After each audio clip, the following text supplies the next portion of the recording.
Open Your Eyes is brought to you by the Belize Bank. Our country, your bank.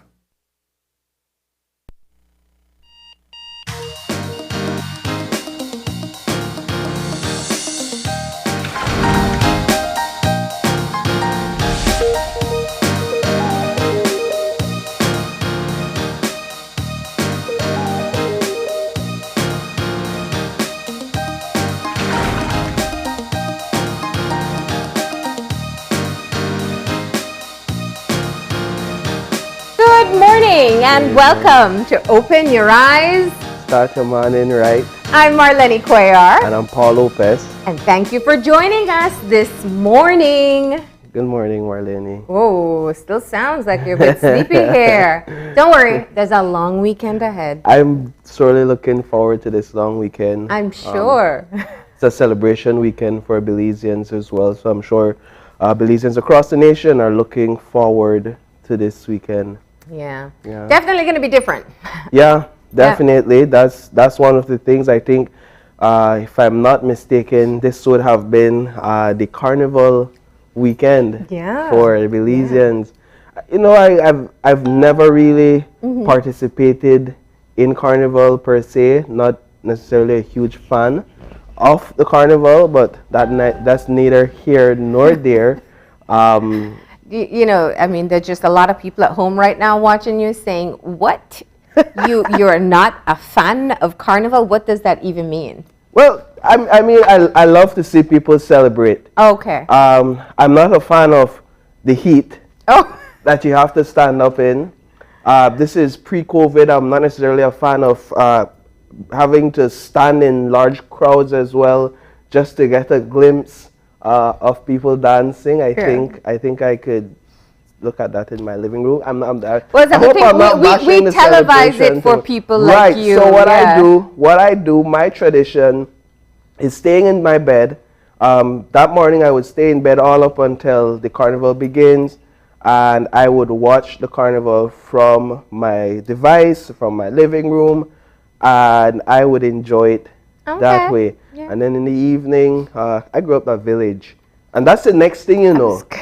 That's the next thing. Not that I grew up a very far distance away from Belize City, and so that's kind of my reality. Yeah. You know, we didn't travel to Belize City for carnival. Did other people do it?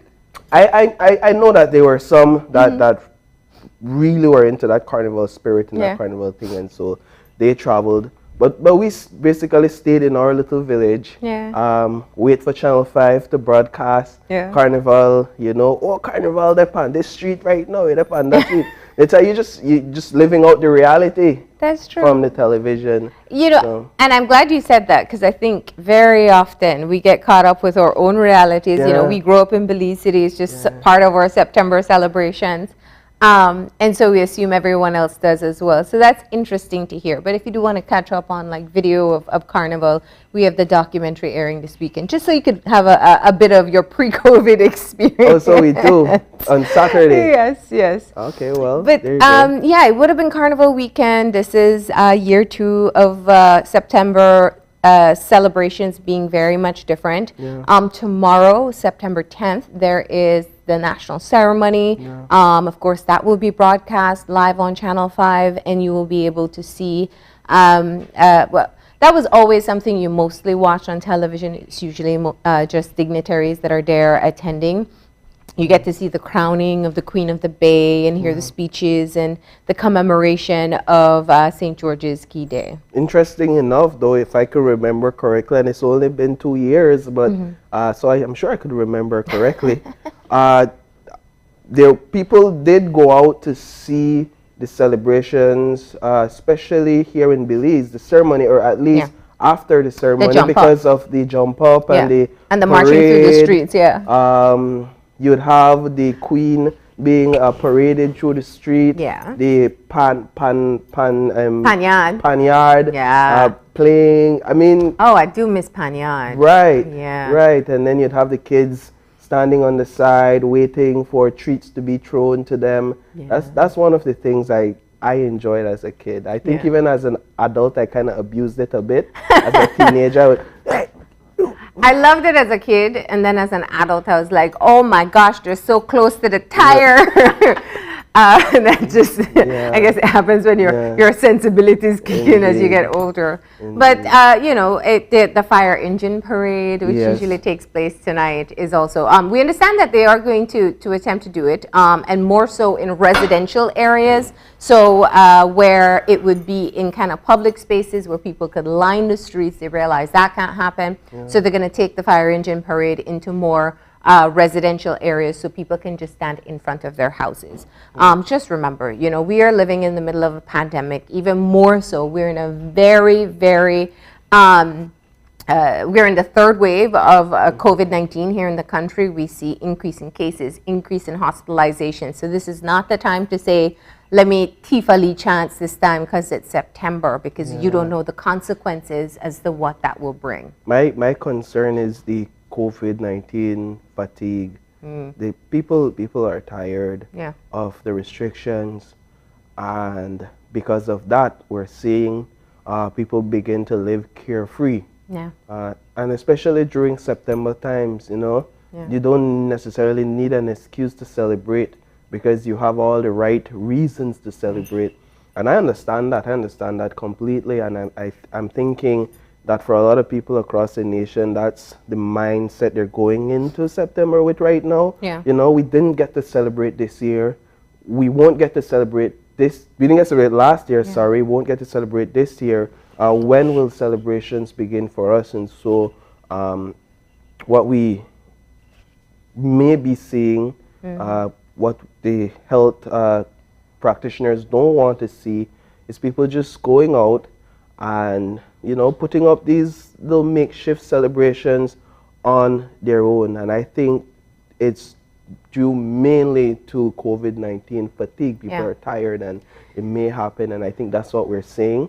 Let's not do that. I know. I really hope not, because let's look at the bigger picture for a moment. If we step back from just the September celebrations that are in front of us, and I think the Prime Minister had said it earlier, let's think about Christmas. Do we want to have these restrictions for Christmas? Do we want to be confined to our homes and not with our loved ones and not be able to enjoy it? We induce the COVID waves when we break these regulations, and we see high spreads, and we see cracking down on movements and gathering sizes, and it really becomes difficult. And I don't want to face that for Christmas. I can tell you that much. So I think big picture a lot, and so that's where I am with that. And at least for September, we'll have most of the activities virtually. Nothing like what we're used to, for sure. But we'll have them virtual. I mean, you have people selling the Juve mud to do it in your yard with your family. And I was so grateful that we had Juve lady and Juve boy, Miss Marsha and her son, who joined us. And even as the makers of the mud, they said for themselves, this is not for people to go out and break the rules. We want people to be safe, and this is for you to do in your own bubble, in your own property. So do keep that in mind. But we got a lot to get into today, from September celebrations to some recipes, and of course taking a very sober look at the COVID situation in the country. So we're going to shift gears and get into our eye-opener for today. And our eye-opener, taken from dailyom.com, goes like this. Sometimes the motivation to help others may be an extension of a deep desire to heal a wounded part of ourselves. Some people seem called to help others, often from very early in their childhoods, responding to the needs of family members, strangers, or animals with a selflessness that is impressive. Often these people appear to have very few needs of their own, and the focus of their lives is on rescuing, helping, and healing others. While there are a few people who are truly able to sustain this completely giving lifestyle, the vast majority has needs that lie beneath the surface, unmet and often unseen. In these cases, their motivation to help others may be an extension of a deep desire to heal a wounded part of themselves that is starving for the kind of love and attention they dole out to those around them on a daily basis. For any number of reasons, they are unable to give themselves the love they need, and so they give it to others. This does not mean that they're not meant to be helping others, but it does mean that they would do well to turn some of that helping energy within. Help comes when we allow ourselves to admit we need it, acknowledging our humanity and our wholeness by acknowledging our pain. The understanding we gain in the process will naturally inform and inspire our ability to help those in need to do the same. That's a deep one. Yeah, that I think when I listen to this, I think of the saying that goes, we often love others or give the kind of love and affection to others that we need for ourselves, or that the way we would want others to love and give us a certain level of affection. It's a sobering thought to think that, there are people that want to give love, that want to give affection, that want to give of themselves, but they are the ones that are really in need of that love. They are the ones that are really in need. And if they would take that energy and bring it back to themselves, that it would perhaps do a whole lot more for them than giving that energy out. I do know, however, and I can say that there is really no better feeling than giving to others. Yeah. So that's the contrast there. Yeah. And I think for me, it's looking at people who, and I can think of people off the top of my head who are so giving, so helpful. You never see them doing anything for themselves. You'll see them allowing themselves to have their well run dry, to give the very last drop to others. And I think where the eye opener talks about them being able to have the recognition, I think that's key. But also as whether it's friends or families, loved ones, or just a wider community, it's always important that you can reach out to them as well. Sometimes just asking how you can help, or offering some sort of kindness their way. Yeah, people who give a lot want to be recognized as well. They want for others to give back to them.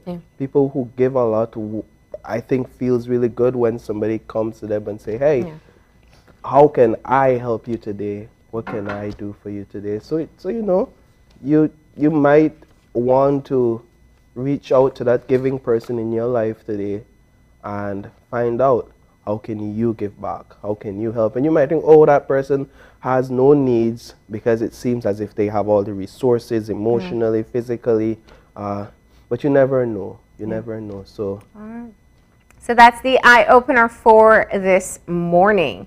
And we're going to keep things moving this morning and find out a bit about what our weather will look like. It's an extended weekend, and for today, we got Francisca on the line. Good morning. Good morning. Good morning. Good morning. How are you? I'm great. It looks like the start of a lovely day, and it is the eve of September 10th, and a long weekend at that. So bring us the good news, Francisca. Oh my. Okay. Well, we're having generally good weather at this time, but we will see some changes tonight. So before that change, we'll be seeing sunny skies today, mostly sunny skies, a few cloudy spells, and we'll also be seeing a few showers and isolated thunderstorms over the southern districts for today. But then those showers and thunderstorm activity will spread across the country later tonight. That's because of a tropical wave and an upper level feature. So we got some rains coming. That's right. Okay, and what about our winds for today? Okay, winds will be out of the east, 5 to 15 knots, and producing light top seas, 2 to 4 feet waves beyond the reach. Okay. And our high temperatures for today? Okay, we're seeing not that high today, 85 along the coast, 89 inland, and 82 up in the Maya Mountains. And then overnight, 78 along the coast, 73 inland, and 68 up in the Maya Mountains. Now let's get a more detailed look at our extended forecast. Okay, so that will be Friday night. So we will continue to see showers and thunderstorms across the country on Friday, and then we'll be seeing a big increase during Friday night into Saturday morning. Okay, I'm laughing now because I really put you on the spot when I said to bring us good news. But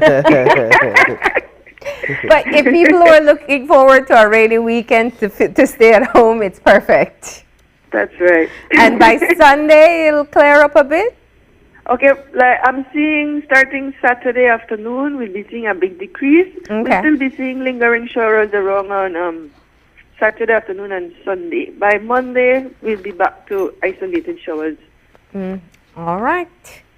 Well, is there anything in the tropics we need to be monitoring? Not in our area. We still have Hurricane Larry near Bermuda. Currently, it's moving northeast and has winds of 100 miles per hour. Okay. And that's it for us. We don't have anything that looks like it's developing or that we should start monitoring? Not in our area at this time. Okay. Good to know. Well, thank you for the update. You're welcome. Have a great day and September 10th. Thanks, and same to you. All right. Thank you. Bye-bye.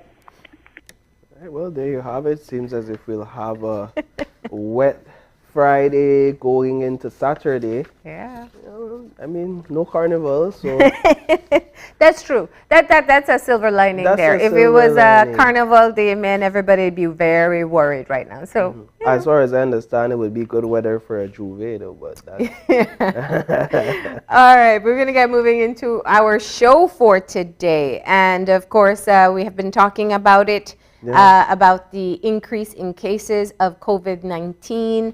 We're seeing over 100 cases reported every day, hospitalizations over 30. And so we're going to get an update from Minister of Health and Wellness, Michel Chebat, about the ongoing situation and what they're going to do to try to curb the increase that we're seeing.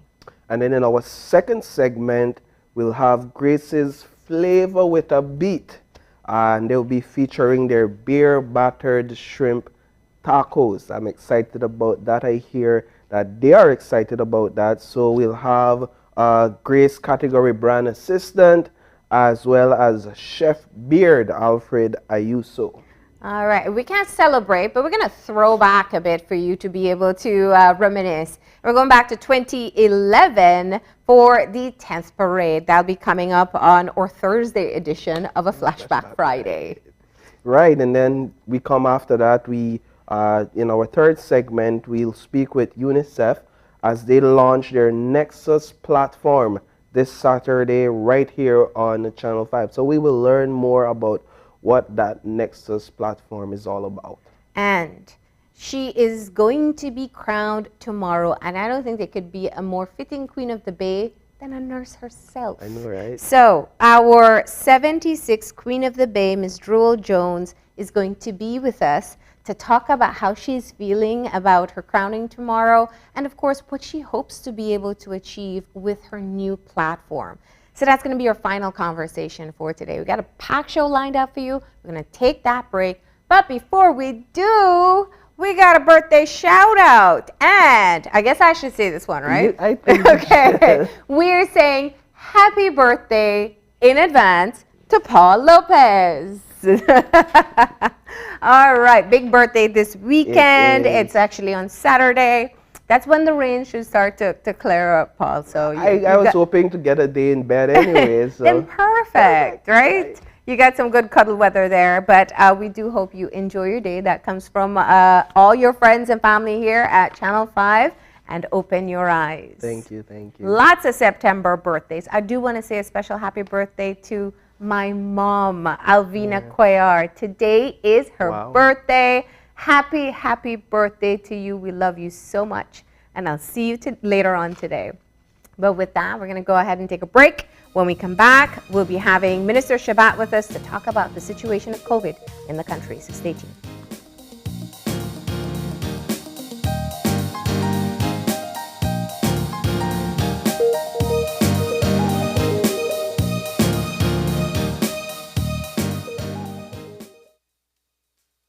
Bundle the fastest, most reliable, unlimited broadband in Belize with your prepaid or postpaid mobile plan or Netflix. You can bundle your broadband with your prepaid and enjoy 50% off all national calls, plus get SMS and data. Paid plans? Then bundle with any speed and pay only $25 extra monthly to enjoy unlimited smart-to-smart calls, plus 500 minutes, plus 6,300 megabytes of data. Stream unlimited HD movies and TV shows with our broadband, plus the Netflix add-on for only $30 monthly, and enjoy streaming on your laptop, TV, phone, or tablet. Visit a smart showroom near you to sign up or upgrade to the bundle that's right for you. Smart, bringing people together. At Belize Diagnostic Center, we offer FDA-approved PCR testing for COVID-19. Get your results as quickly as 1 hour. Don't risk getting exposed to COVID-19 by going elsewhere. We take appointments, or we can come to your home or office using our concierge service with no additional fees. We have 10 locations countrywide. Call or WhatsApp us at 613-TEST. That is 613-8378 to schedule your test today.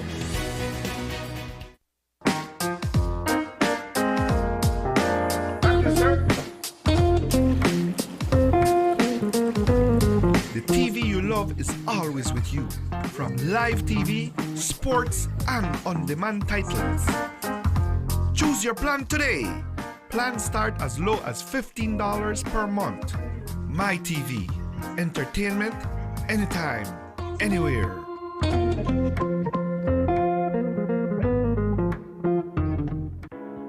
Imagine going through your entire day without the burden and risk of carrying cash on you. Belize's shift to digital wallets has begun. With eCash, we can now skip the cash when collecting money or paying for our essentials, all while using a fast, easy, and secure platform. Simply add funds to your wallet via bank transfer or at an agent, and you're good to go. You will be able to make quick, easy payments simply by scanning QR codes. And best of all, it all happens just like that. Payments are as easy as clicking a link online or scanning a QR code. Download the eCash app from the Google Play and Apple App Store today and take your first step into a cashless lifestyle. The future is here with eCash. For more information, visit www.e-cash.com or contact us via WhatsApp at 613-0257 to find out more.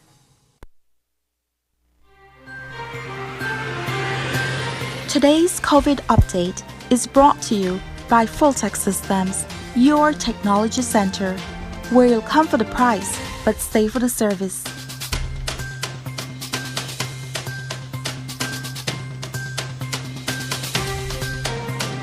All right, so welcome back to our show this morning. As we made mention before the break, we have with us via Zoom the Minister of Health and Wellness, Minister Michel Chebat. Good morning, Minister. Glad to have you with us this morning. Good morning, Paul. Good morning, Marlene. Thank you guys for having me. Good morning, Belize. And of course, always a special good morning to Kayoner. All right. So, Minister, let's start quickly. When you look at the numbers, the COVID-19 numbers, when you look at where we are right now in terms of cases being 1,200 plus, in terms of 8 Belizeans, 8 persons in the ICU, the number of deaths that we're reporting on a daily basis. What is your thought? What are you thinking was going through your mind? Yeah, definitely great concern, Paul and Marlene. We see the numbers spiking. We have said before that we are experiencing the Delta variant in Belize, and this is very typical of how that variant performs. Very rapid spreading, and so it is of great concern for us at the Ministry of Health and Wellness. And that is why we continue to advocate and we continue to push for people to adhere to the public health measures. We have said time and time again that the real way to stem this virus is to curb human interaction. This is how this virus is spreading. And unfortunately, since the Delta variant seems to be the dominant variant in Belize right now, even more so, we need to start adhering very strictly to the public health measures that are in place.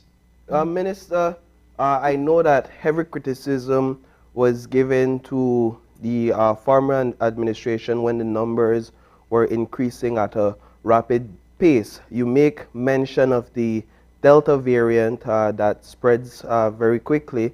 We see that the numbers are once again increasing. What's the issue here? Is it that it's the Delta variant? Is it that we're not able to get a handle on this situation? I think it is a combination of things, Paul. I think people have let down their guard to a very large degree. And in a circumstance where the dominant variant across the country is the Delta, and like I said, one of its characteristics is the way it spreads. It spreads very quickly and very easily from person to person. And so it's a combination of those things. We are dealing with a new variant and one that is highly, highly contagious. And the fact that we are not adhering to the public health measures in a strict way, that is what is causing the rapid spread that we are seeing. How do you and your ministry think that you can encourage people or get people to adhere to these regulations? As I mentioned earlier, it seems as if people are tired, people are fatigued and no longer want to adhere to these regulations. Not for the most part, but we do know that there are Belizeans that are fatigued, frustrated with these regulations. Clearly that is so, Paul, and we recognize that at the Ministry of Health and Wellness. However, we must realize that we are in a pandemic. We must realize that COVID is real. Look at the numbers of deaths that we have been having. This is really people taking personal responsibility for their health and their safety and that of their loved ones. We have done everything we can do as a government to make sure that we have the vaccinations in this country. Not only do we have vaccinations for adults, but we have the vaccinations for young people. And we continue to reach out. We continue to campaign very hard to get people vaccinated. We are across this country vaccinating as many people as would come out. And so our job is to continue to enforce and to push this campaign to get as many of our people vaccinated as we can. We believe that that is truly the way we can save Belizean lives. Yeah. Let's focus for a moment. The major centers for COVID-19 right now is Belize District, Kaya District, and Orange Walk. Belize District, we have been told, is essentially considered at community spread level. Where we saw major outbreaks in smaller villages in the south and in the north as well, there were additional measures put into those areas. What can we expect, or will we expect additional measures for Belize District especially, where we see double digits being reported on a daily basis? Yeah, so there are no particular measure that is going to be implemented for Belize District at this time, Paul and Marlene. But we are, over this weekend, starting as of today, you are going to see more enforcement on the ground. And I just want to take this opportunity to remind the public of some of the measures that are in place and that are going to be enforced very, very strictly this weekend, starting today. Be reminded that the sale of liquor after 6 p.m. is strictly prohibited unless you are in a restaurant. Minors under the age of 18 should not be on the streets after 6 p.m. unless they are accompanied by an adult. Additionally, bars are not allowed to be open. A controversial one, the gathering of 10 or more persons is strictly not allowed unless you have received an exemption. Public transportation, which includes buses and as well ferries taking people back and forth from the islands, should not be operating at more than 75%. And I want to take this opportunity to announce a new measure that will be coming into effect across the country as of the 1st of October.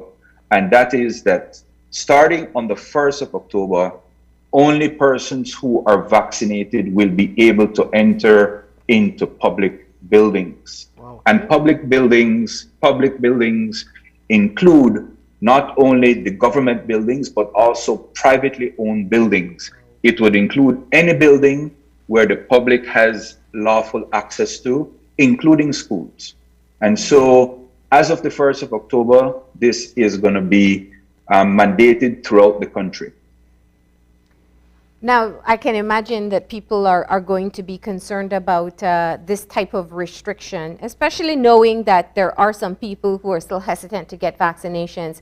Have you thought through and sought counsel on the legality of this?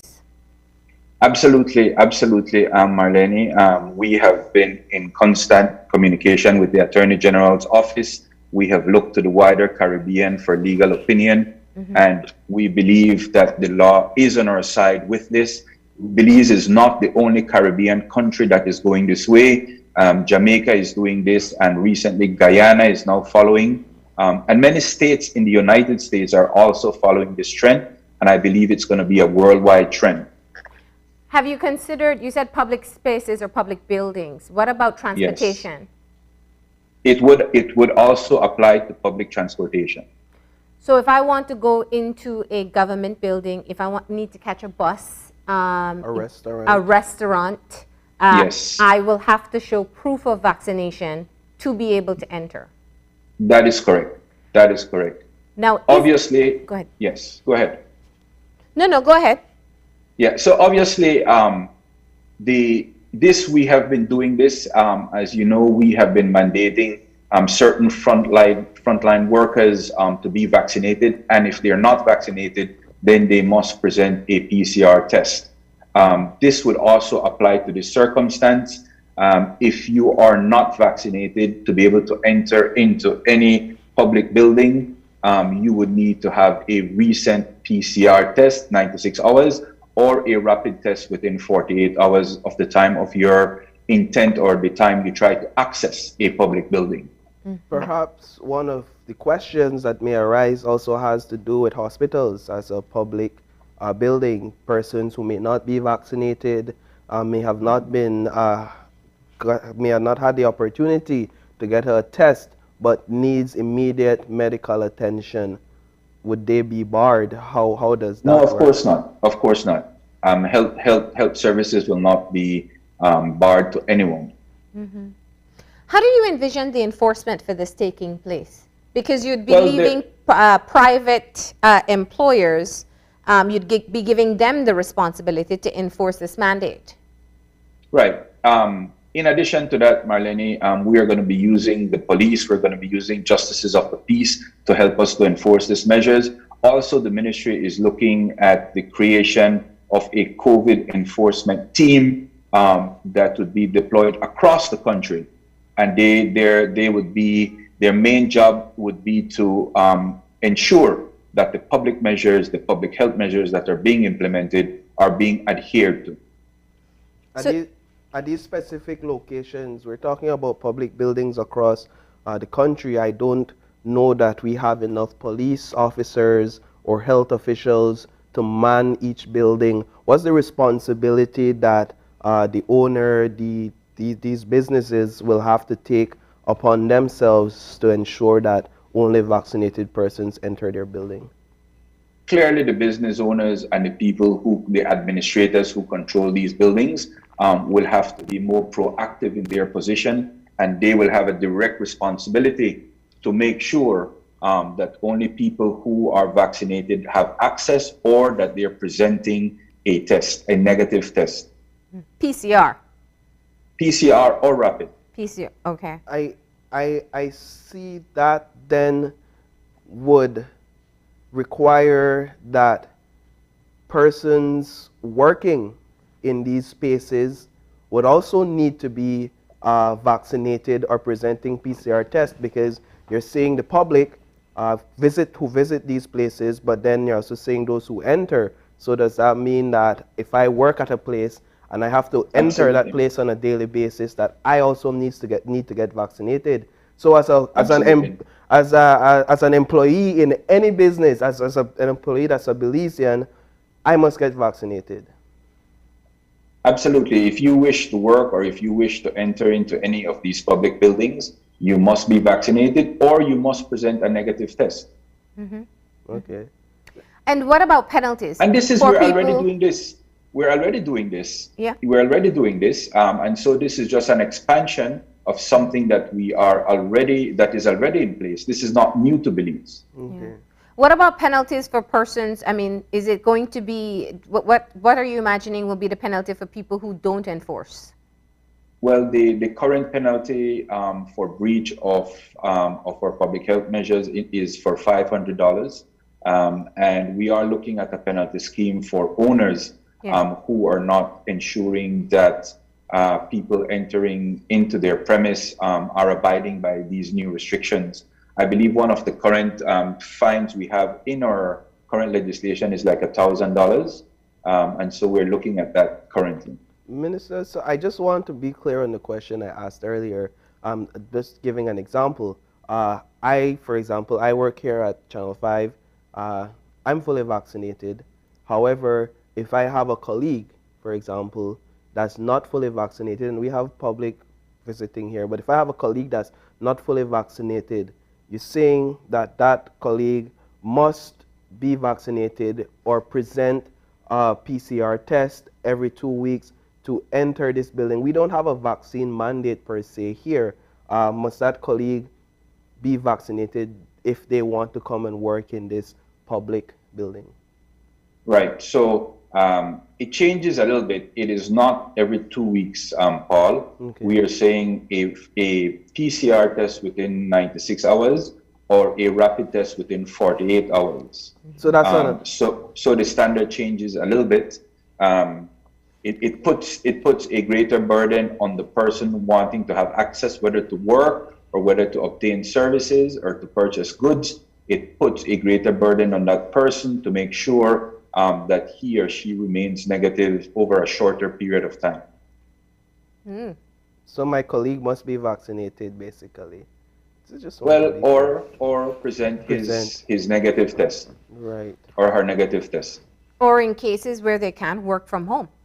Or in cases where they can work from home. Yeah. We have been encouraging the shift system. We do right now at the BPOs, we're only allowing 50% of their staff to be present, and that 50% must be vaccinated. I think we need to stop and look at what's happening here. For many months, we've had a wide variety of public health measures. We've had the wearing of masks, the social distancing, the washing of hands. We've had the curfew, and people still are not adhering to them strictly. And so that we see a blossoming, a surge of numbers. And we have a responsibility to protect this country. We have a responsibility to make sure that our healthcare system does not collapse. And so that we need to take new measures. We need to find and we need to be continuously innovative in the measures we're taking to protect our citizens, essentially. Have you had any consultation with the business sector on this, who will now have to have an additional staff available to check vaccination upon entry? This is why we are doing it until the 1st of October, so that we can engage our partners in the business community, so that they know what is coming and that they have time to prepare, Marlon. And what about what about exemptions, from persons who, for some reason or the other, cannot get vaccinated? Those have always existed. People who have certain medical conditions and have a letter from their medical practitioner stating why he or she cannot be vaccinated, then of course we are having exemptions. Neither can we be so strict and not to understand that there will be exemptions, and we will be allowing for them, but not because you have an allergy or you have a headache, it means that you're going to come with an exemption letter. Also, we have to be reasonable in those conditions that we are going to be exempting.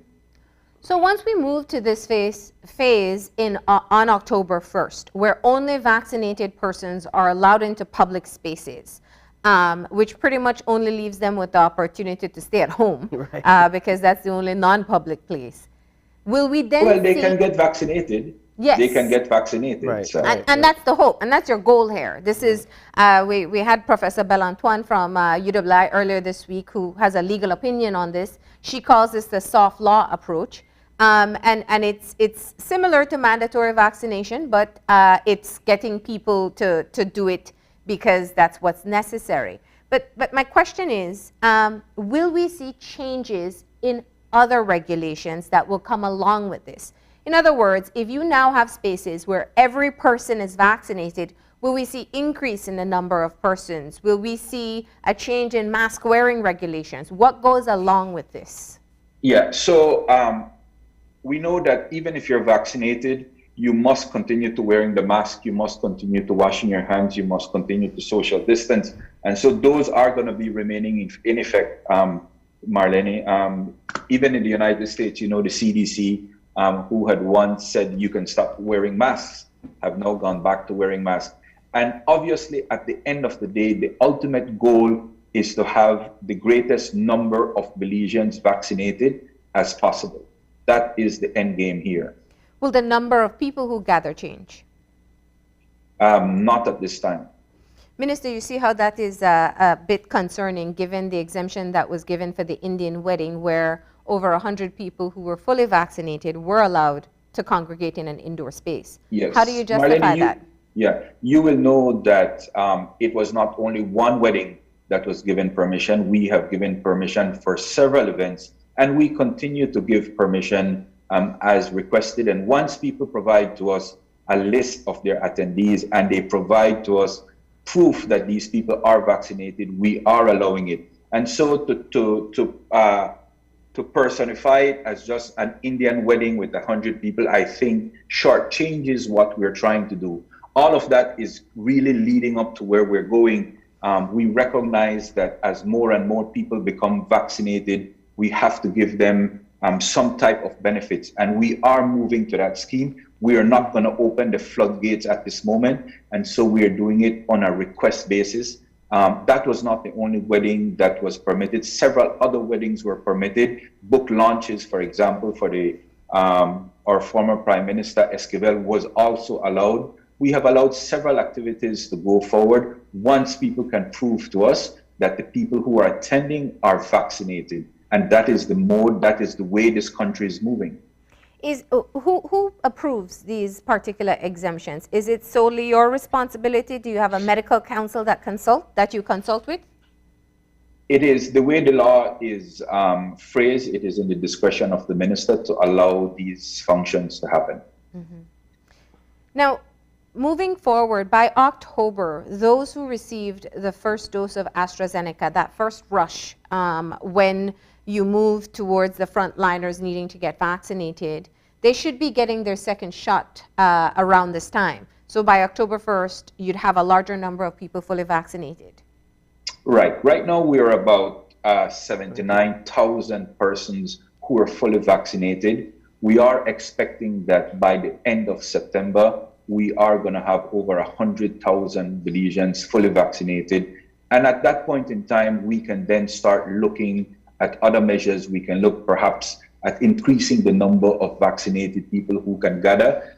You know that has been a big push from many sectors of our society. And so these are things that we keep very much on our radar. And as the numbers of vaccinated persons increase, we are going to be looking at ways that we can change those numbers. Minister, I think one of the things you can foresee with this new vaccine regulation, these restrictions, one of the things you can foresee are criticism from the general public. Do you foresee within the next 2 weeks your administration walking back on this mandate, on these regulations and restrictions, if the criticism is to become overwhelming? Paul, anytime you try to implement any new measure, there are criticisms. But I think at the end of the day, we need to make decisions that are in the best interest of the majority of our people. We are in a pandemic. We need to find a way to safeguard our people. And the science shows that the only way to do this is by vaccinating our people. And so that is the mandate of the government. That is the mandate given to me as the Minister of Health and Wellness. And so at this point in time, I do not see us backtracking on this regulation. And to be clear, a person must be fully vaccinated or just the first dose would be fine? We are looking at the first dose. We realize that with AstraZeneca, for example, you need to have at least 8 weeks.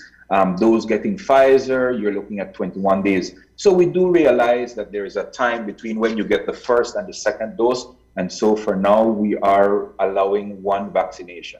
You also have the Johnson & Johnson that's being administered. We now have the Johnson & Johnson, which is a game changer for people who are afraid of needles. This is a one-job vaccination, and so that is also available throughout the country.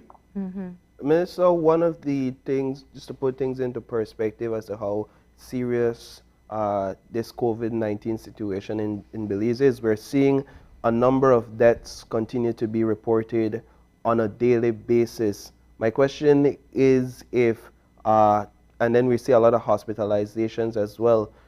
Based on your information, are those hospitalized vaccinated or unvaccinated, and those who have died?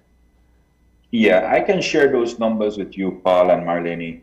81.9% of the hospitalizations we're seeing are of unvaccinated persons, and 12.5% of hospitalizations are persons who are only partially vaccinated, meaning they only have one shot. In terms of deaths, the number of deaths we're seeing is 82% of the people who are dying are unvaccinated persons, and 13.3 of those are persons with a partial vaccination or only one. And so overwhelmingly, the numbers are speaking for themselves. The hospitalizations, the greatest number comes from people who are unvaccinated. The deaths are from people who are unvaccinated.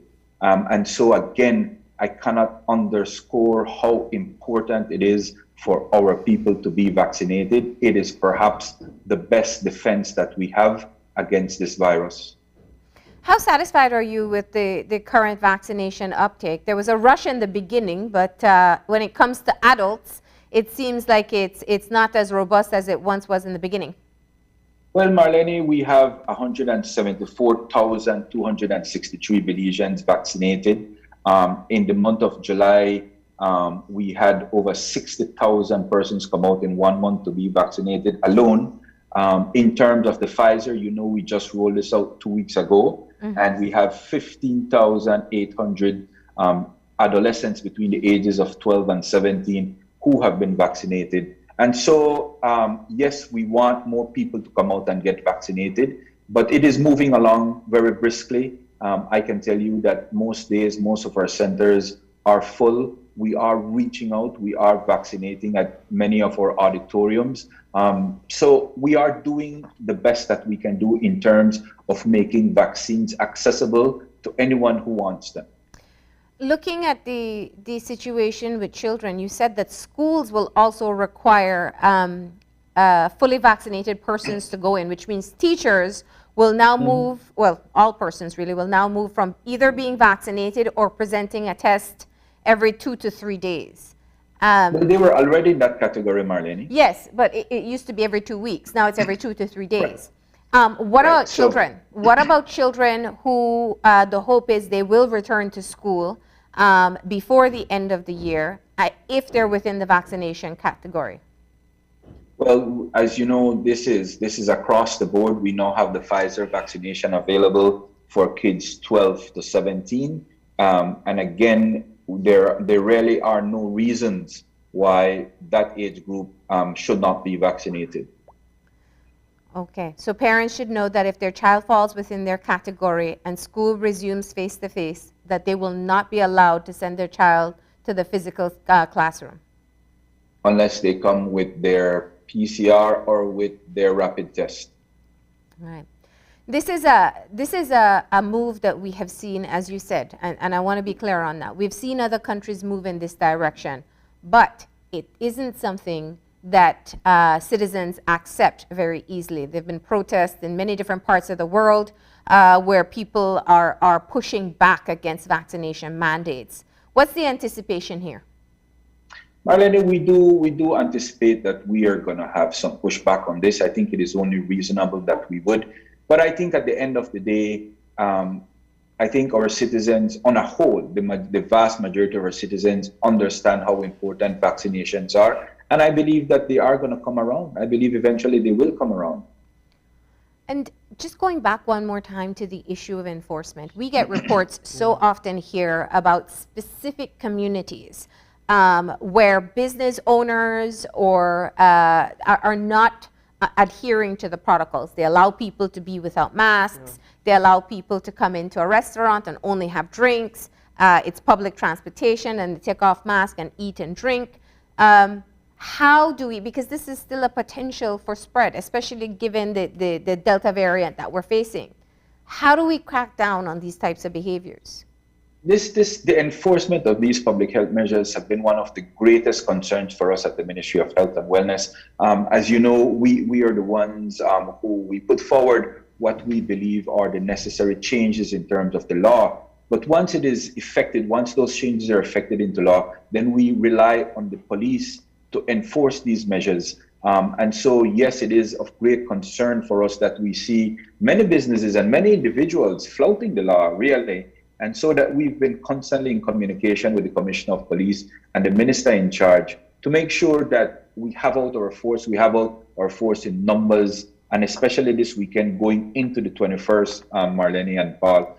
I cannot stress enough how important it is for policemen and women to be out there and to make sure that these measures are being adhered to. But more than just the policemen, Paul and Marlene, I think it is important for us to take personal responsibility to make sure that we come to the realization that it is our action or inaction that is causing or contributing to the spread of this virus. I continue to say that this is a personal responsibility that we have to protect ourselves and our loved ones. Yeah. Is there a hotline, and is it being used for people to report when they know that there are infractions taking place? I am not aware that there is one. I think it is the general 911 line that people would call to inform the police.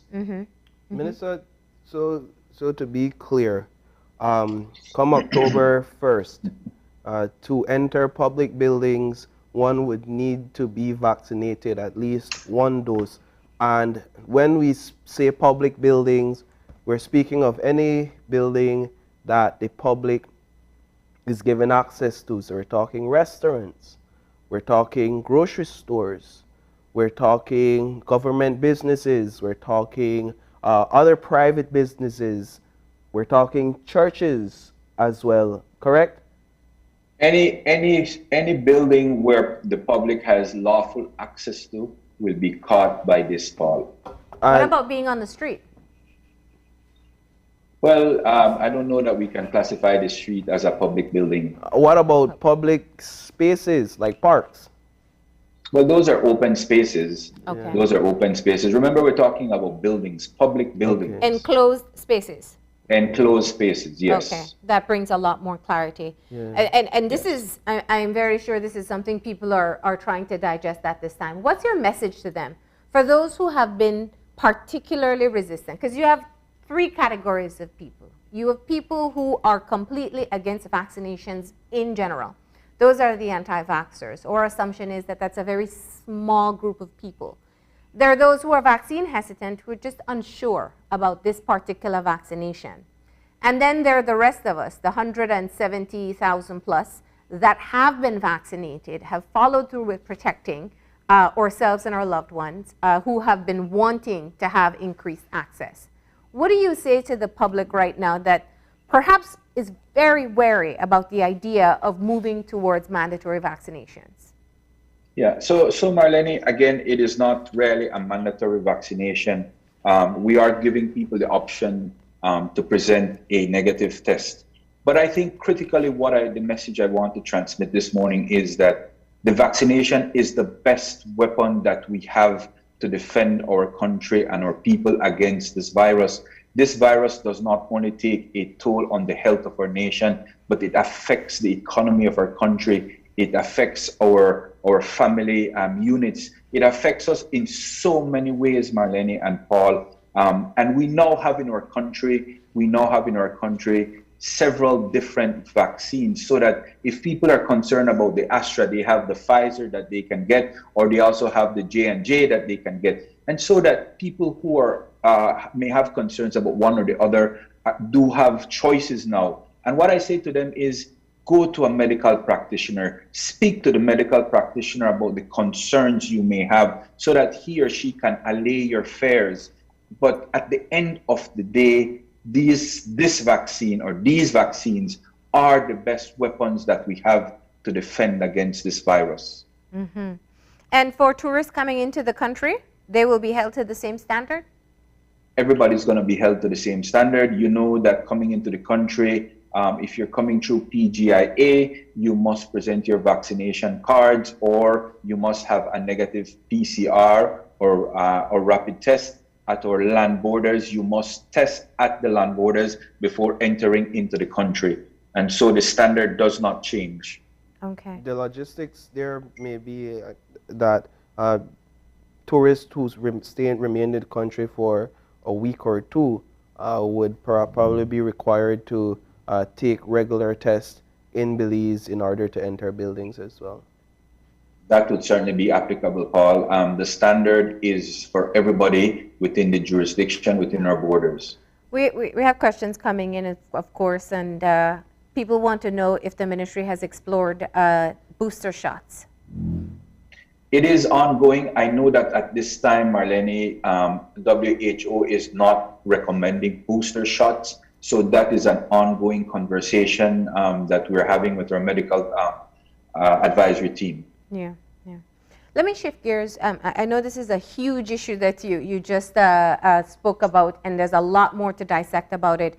But I also want to talk very critically about what's happening at the KHMH. We were joined by the chairman on Monday, and he was able to kind of really give us the lay of the land there as to how serious it is. Overworked staff, continuous capacity in treatment beds and in care that is needed. You spoke of the death rate, but really when you look at the number of people dying, I think the average is one or more persons a day are dying from COVID-19 in this country. What's happening in terms of the ministry's support to the KHMH as the tertiary, as the institution that provides specialized care? So, Marlene, apart from the subvention that we give to KHMH on a monthly basis, we also supply them regularly with medication and supplies. Over the last 2 weeks alone, we've given them over $200,000 worth of medicines and supplies. We just gave them 10 patient monitors to replace the ones that were faltering that they had. And so that our support to KHMH continues on a very regular basis. We understand fully that that is our tertiary hospital. It is also our national COVID referral hospital. And so for us, it is important to make sure that we have all the supplies that they can get. I can tell you, Marlene, that for many people, by the time they reach the hospital, it is too late. And I have given you the numbers to show you that the vast majority of people going to or being hospitalized are people who are unvaccinated. The vast number of people who are dying are people who are unvaccinated. KHMH is in the position that they are the national referral hospital, and so that they get all of the severe cases going to them. And I can tell you that we have moved some of our doctors and nurses from some of our regional hospitals to help them. And so that I know now that they have the human resource to be able to treat our patients who are being attended there. Marlene, you know, the KHMH is it's a managing authority, it's a lawful authority. However, the Minister of Health and Wellness appoints the chairman and several of the members of the board. And so that we are looking critically at what is happening there. We are looking critically at how that hospital is being managed, and we will continue to oversee what is going on there. We have to make sure that that hospital succeeds and that it is in the best possible condition, not only in human resource, but also in terms of medicine and equipment, to be able to give the best possible care that we can to everybody going there, not only for COVID, but for any other disease that they may be suffering from. And yesterday's number was upper 30s in hospitalized I believe there were cases. 32 hospitalizations across the country, yes. 32 across the country. And I Yes. think across the country, our capacity is in the 40s. We're nearing hospital. And beds are one thing, and ventilators, but we're talking human resources here too. The number of people who can attend to and care for these patients. We're nearing Marlene, hospital capacity. There is no secret, that has not been a secret, that we do have a shortage of doctors and nurses in our country. I can tell you that on the 16th of this month, we are expecting 40 doctors and nurses to come from the Cuban Brigade, and they are going to be assigned specifically to assist us in our fight against COVID, at least between now and December, until we can get our hands on this current spread. So we are getting enforcement. From the epidemiological data, has this particular wave peaked as yet? It has not. It has not. I spoke to the people in that department yesterday, and they are expecting that this trend will continue for another 3 weeks at this rate. So we've not seen the worst of it yet, based on their projections. We have not yet. It is a critical situation. It is a critical situation, and we cannot underscore it enough. We cannot continue to say to people, you need to adhere to the public health measures. You need to get vaccinated. These are the best defenses you have. Mm-hmm. Allow me for a moment to talk a bit about the recent death, and I know we reported on one, but there have been others before, of pregnant women or women who have just given birth who lose their lives. This is an extremely concerning situation. As we know, maternal deaths are a part of our human development indicators. And the concern is whether or not enough pregnant women are getting vaccinated. I've heard reports where there's a mixed message. Some doctors or specialists are saying don't, and some are saying do. How do you get the right message out, especially given the risks for women who are pregnant? Yeah, so I think, Marlene, recently we did issue an official notice from the Ministry of Health and Wellness. It was issued on Monday that the Pfizer vaccine is available to pregnant women. And I can tell you that since Monday, we have had 53 pregnant women across this country come out and get their vaccinations. And so the message coming from the international health authorities is that there are no greater risks to pregnant women by getting the vaccination, and the preferred vaccination seems to be the Pfizer, and we have it in country. We have made it available to all of our pregnant women across this country, so there is no need for us to continue to experience maternal death as a consequence of not being vaccinated. The Pfizer is available to all pregnant women across the country. And pregnant women can take it, and even women who are breastfeeding, right? That is correct. That is correct. That is correct. Now, look, focusing on the recent deaths, what we have seen as well is a younger population facing severe complications of COVID and even losing their life. Give us a bit of insight into the numbers as to how the young population is being affected. Yes, and this is one of the other features that we're seeing with this Delta variant. It is affecting much younger people. Before, with the Alpha, we were seeing people in their 70s, 80s, and 90s were the ones passing away from it. We are now seeing much younger people. We have had deaths between the ages of 23 to 50, which is the more productive sector of our society, and causes us a lot of concern, Marlene and Paul. Again, this Delta variant is affecting differently, and it is affecting a younger population. Did you say 23? Yeah. Yes. That's our youngest COVID death so far? Yes. Are all Since the Delta variant. Yeah, since the Delta, I know we had a child die Yes. last year. So, sorry. Yeah, I was asking if all these deaths are among the unvaccinated. There was one recent death in Orange Walk, Paul, who was vaccinated, but this individual unfortunately had some underlying conditions that contributed. Fully vaccinated, 1 dose? Yes, yes. Fully vaccinated. Yeah, yeah. Yes. Is that the only case of fatality for a fully vaccinated person? I believe we've had 2. One person had a severe case of cancer, and like I said, the other person had some major underlying conditions, but we've had 2 fully vaccinated persons who have passed away. Yeah. So from the numbers that you've estimated, that you outlined before, you're looking at less than 20% in breakthrough cases that result in hospitalization or death. You're looking at about 4% actually. 4% for fully vaccinated? Yes. Okay. Compared to 81% and 82% for persons who are unvaccinated and are dying as a consequence. Now, before we wrap up, and I do, as a representative from CAIO, I want to talk about what we're seeing. As much as I discussed or asked the question about enforcement, we also see the other extreme, where enforcement of COVID regulations is being used as a potential situation for police brutality. The shooting of Jesse Escobar is a situation that got started over a mask mandate. I know Minister Musa is responsible for this area, but I just want to get your insights on this because it is linked to our COVID regulations. Well, Marlene, it is an unfortunate situation. It is a sad situation.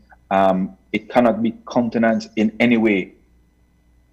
Policemen in this country have to understand that they are not above the law.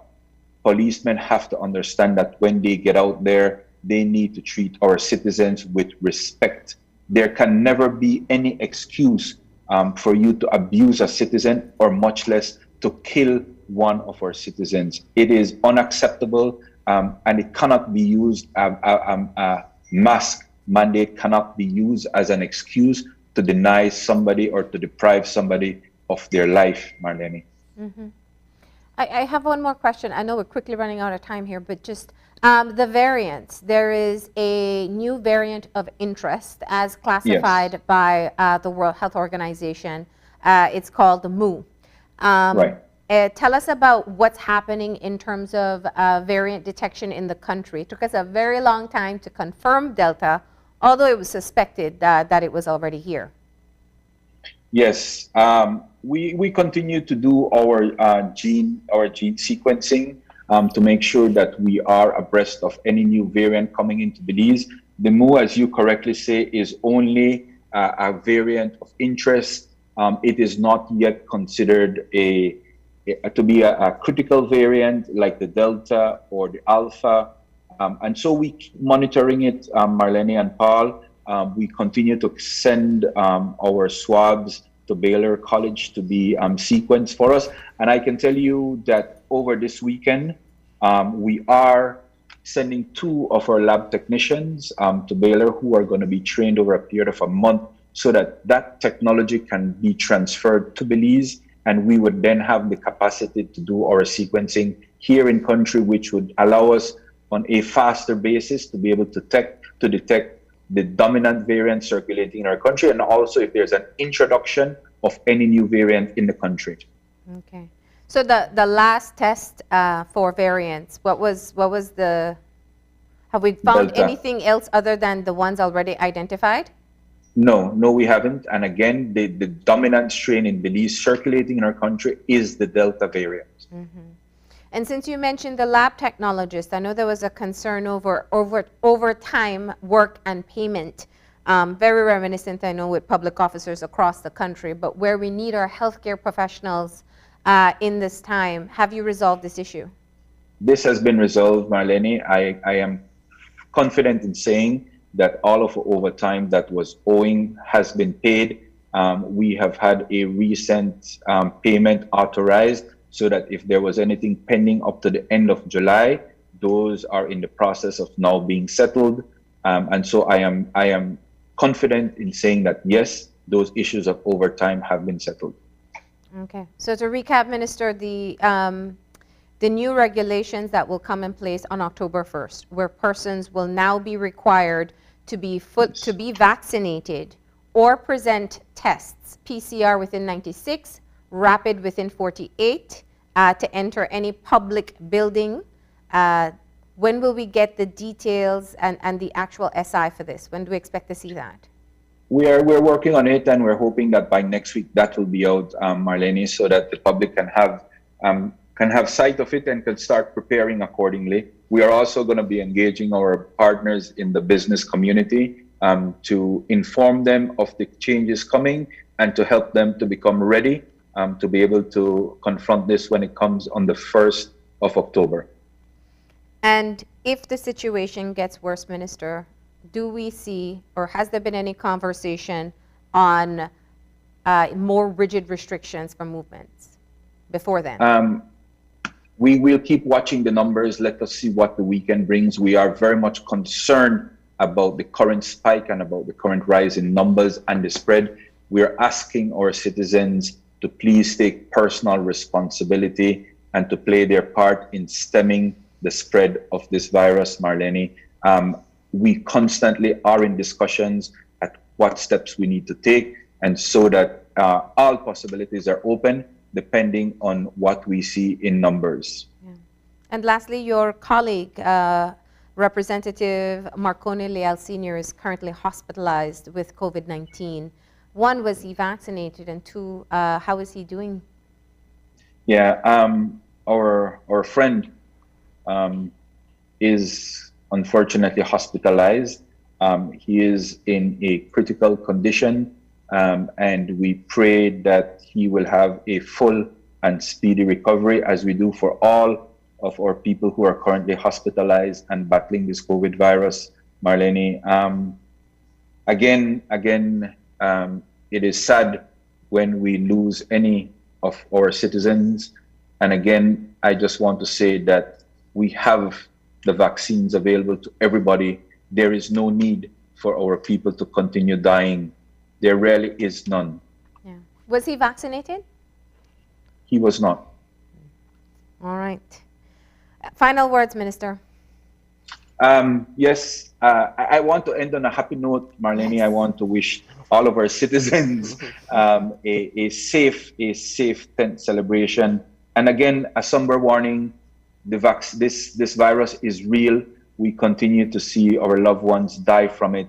Please get out, get vaccinated. Please take personal responsibility for your health and the health of your loved ones. It is only by all of us working together that we will be able to stem the spread of this virus in our country. It is not only the responsibility of your government, it is the responsibility of each and every one of us. And definitely, my last comment is to thank our healthcare workers for the tremendous work that they continuously do to safeguard the lives of our citizens. All right. Thank you so much for joining us, and we appreciate the update on how we are addressing the COVID-19 situation. Stay safe, Minister. Thank you very much. All the best to both of you. Thank you. Bye-bye.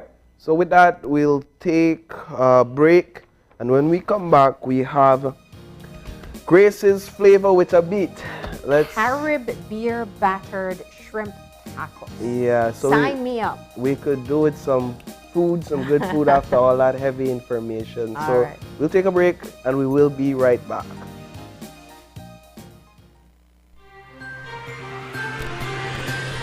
This COVID update was brought to you by Fulltech Systems, your technology center, where you'll come for the price, but stay for the service.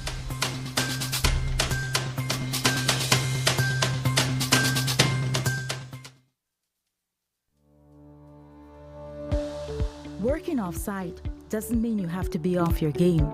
Studies have shown that simply adding a keyboard and mouse to your laptop increases productivity by 26%. Add a monitor, and you'll be 35% more productive. At Fulltech Systems, we have what you need to enhance your remote work or e-learning experience. With devices such as headsets, video conferencing monitors, webcams, keyboards, mice, docking stations, all with the brands you trust. Keep connected with collaboration tools like Microsoft 365 Suite and Kaspersky and perform efficiently no matter where you are. Fulltech Systems, your technology center, where you'll come for the price, but stay for the service.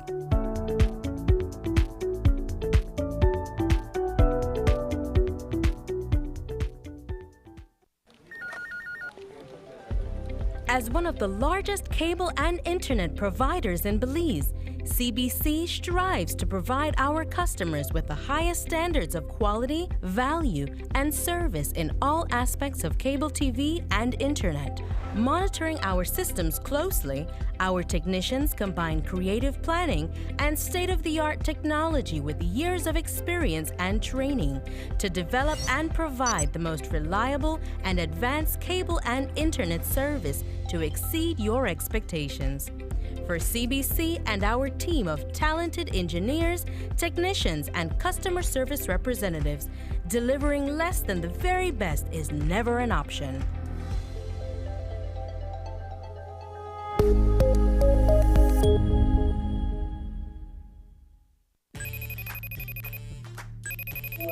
Hey son, how was your first day at sixth form? Really cool. It was great to see my friends, and I really love my teachers. I'm so happy to hear that.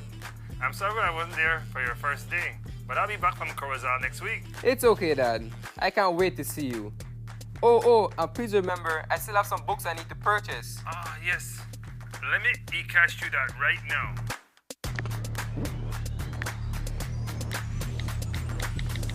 Money has been sent. I add a little extra cash just for you. Whoa, Dad. Thanks. Got it. You're welcome, sir. Download the eCash app today and take your first step into a cashless lifestyle. For more information, visit www.e-cash.com or contact us via WhatsApp at 613-0257. eCash, the future is here.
We are one. Nex'Us. Nex'Us, Nex'Us, Nex'Us, Nex'Us. So let's come together. Nex'Us, a safe space for you to meet other young people, exchange ideas, learn and discuss about the issues that matter to you. You are a leader, I am a leader. Let's come together and share ideas. Tune in to the live launch of the Nex'Us platform on Channel 5 or on Facebook and YouTube on Saturday, September 11th, starting at 9 a.m. Register and attend the launch to win fantastic prizes. Nex'Us, Nex'Us, Nex'Us, Nex'Us, Nex'Us, Nex'Us. We are one.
Been drinking all night, feeling so high. Better not drive, won't even try. Been drinking all night, feeling so high. Better not drive, ain't gon' try. Been drinking all night, feeling so high. Better not drive, ain't gon' try. If you're drinking and driving, I'm not going with ya. If you're drinking and driving, I'm not going with ya. People die every day, I'm not going with ya. I'ma find my own way, I'm not going with ya. It's okay, I'll wait. Even good people make mistakes. I don't wanna realize when it's too late. Drinking and driving is never safe. If you're drinking and driving, I'm not going with ya. If you're drinking and driving, I'm not going with ya. Been drinking all night, feeling so high. Better not drive, ain't gon' try. Been drinking all night, feeling so high. Better not drive, ain't gon' try.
So class, let's review your homework. What are some of the things that we can do to make sure everyone has a clean and reliable supply of water? Sir, we should turn off the faucet when using soap to bathe, to wash our hands, and maybe even our cars. This will cut our water bills and save us a lot of water. My dad says we should keep the area around the water pipes close to our houses clean. Yes, sir. We should encourage our parents to pay their water bills so the entire village will always have clean water. Right, class. We should not forget to attend water board meetings and add our 2 cents. Make sure everyone has reliable, clean water. My mom says that we young people can volunteer to paint the public water pipe. So, how do we make sure we will always have reliable, clean water? Join the Clean Water Revolution. Get involved today and do your part to keep your water supply clean and reliable. The Department of Rural Development is working on achieving Goal 6 of the Sustainable Development Goals, which is to ensure access to water and sanitation for all.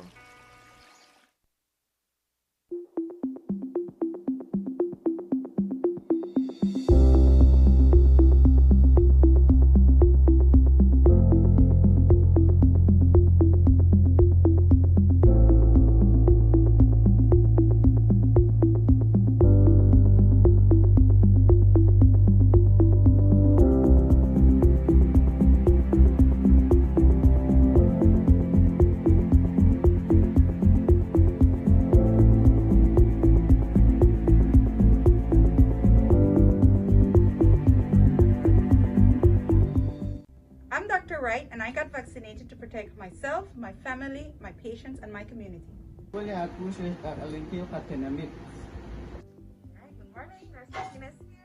I got my vaccine because I want to protect my family, especially my patients, and everybody around me.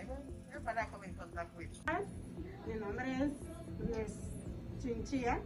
Me vacuné porque quiero proteger mis familias y mis pacientes.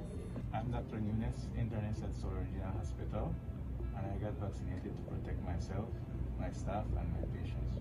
Soy el doctor Eduardo García. He trabajado 22 años en Belize y yo me puse la vacuna del COVID por la sencilla razón de protegerme a mí mismo, proteger a mi familia y proteger al país de Belice, porque es importante pensar en Belice.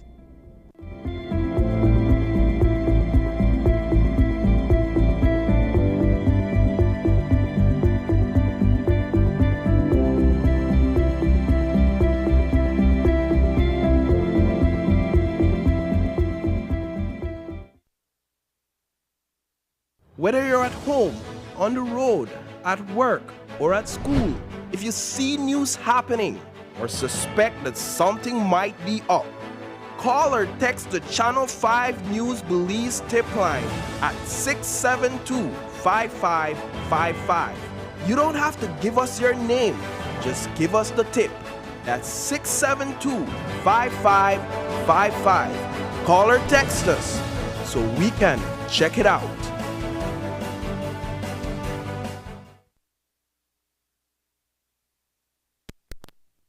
Flava with a Beep is brought to you by Grace Kennedy Belize Limited, bringing good taste to life.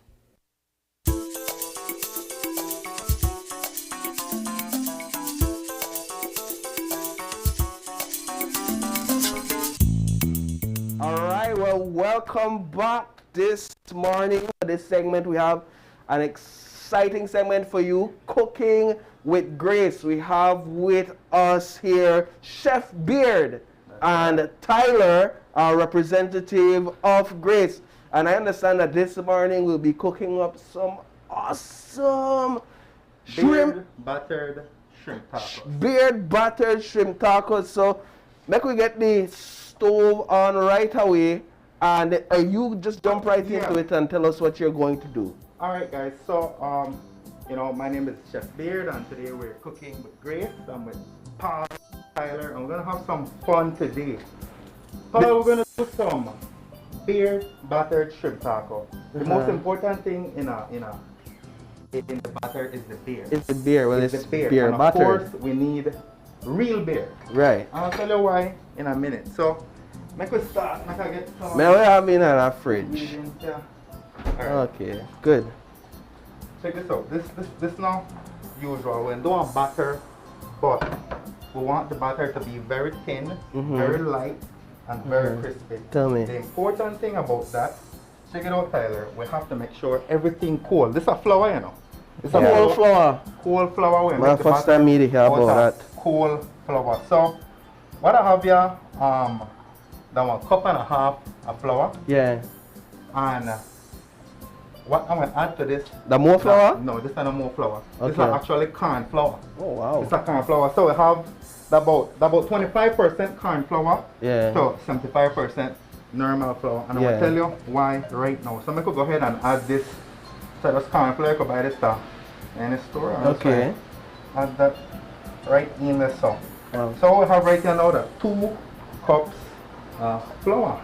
Corn and regular flour. Now the reason, Paul, why we use regular flour and corn flour is because the regular flour have gluten in it, and that's what make the batter get more like firm and more like that fried dough. Right. Now the corn flour now have no gluten, so that will make it very light, very crispy and fry really fast. Okay. So we have right here for flour.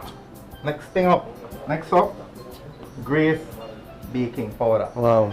This the leavening agent. Okay. Basically what that just means make carbon dioxide and things just start bubble up while.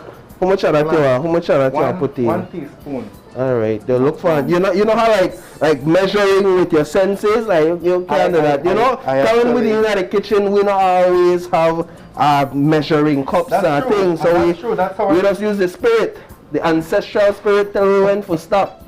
That is very true. That is how I like to cook. But what happens is that people are always up the message like, send the exact recipe. Right, so you give them the exact recipe put, this morning. About a teaspoon leavening agent. This will just make everything. We don't want, not to get them. Okay. I already jumped the gun. Yeah, we don't want to get too hot. Alright, so now we'll put a little bit of salt, you know this? Yeah. Not too much, I don't want it too salty, but I need to bring up some of the flavors. Maybe black pepper. Yeah. Mix all the dry ingredients first. That's very important to mix the dry ingredients and then the wet ingredients. Of course, salt and garlic. Garlic. We Belizean love we garlic in and we seasoning. Alright, so we mix up all the dry ingredients. Next up, the fun part. You know I help you there. You don't need some chef. Alright, the assistance. I don't know how you pour that. So alright. So 1, 2. What we have right here, so the real beer. I want to talk about the light beer, you know. We need the real thing. The real thing so this thing could come out good and have the real thin crispness and eeriness about it. So it's like Carib beer? Yeah, Carib, of course. Alright. And the reason why a beer batter will give you a much thinner, a much lighter batter is for various reasons, right? Beer having foaming agent and because the alcohol vaporizes a lot faster than water, right? So yeah. Get this in. So Tyler, while my boy had to pour the beer, tell us the Carib beer, is this one of the products that Grace is promoting at this time? Yes, that's one of our products. Since it's September, we're trying to use beer, and we're having sale on beers this month for an entire month. But mainly we have Royal Stout and Moccasin. We have special deals at our office. You can only get it at the office, or you can get a case of Moccasin for $62, tax included, and a case of Royal for $50, tax included. Oh wow. But besides from that, we always want to encourage the consumers and our sales to drink beer and celebrate this month with us with Carib beer, and if you're a stout drinker, Royal Stout. That's the two main focus we're trying to get this month on those two types of beer. Alright, Chef Beer, I see that you're adding a second because Carib, because that one never strong enough. No, we're not strong enough. We need to get it to the consistency. The consistency where I want it. This one a little bit too clumpy, right? Yeah. So what we're gonna do is would it have been better to have like a whisk? Yeah, or use the something whisk like that. Yeah, I just want to try to get the beer in there. Yeah. Alright, I could use this again, the whisk right there. So Tyler, you're saying that the customers have to go to the office where they can enjoy these deals. Yeah, that's for the cases. But if you're a small drinker and you just want a 6-pack of beer, you can find a 6-pack of beer at all of the major stores countrywide. All right. What is it about these beers and this stout that Belizeans would love and enjoy during this September celebration? Well, the beers, I'm a beer drinker and I quite enjoy my Carib and stout. When I do want to drink stout, I prefer the Royal Stout. What I like in the Royal Stout is the alcohol content. It has a large alcohol content. Right.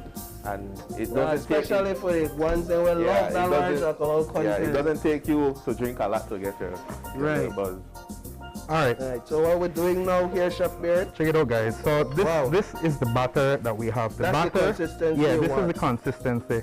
You want it a little thinner than the usual batter because it's gonna fry really quick. It's gonna be really thin, really airy. So maybe you can hot that up, Tyler.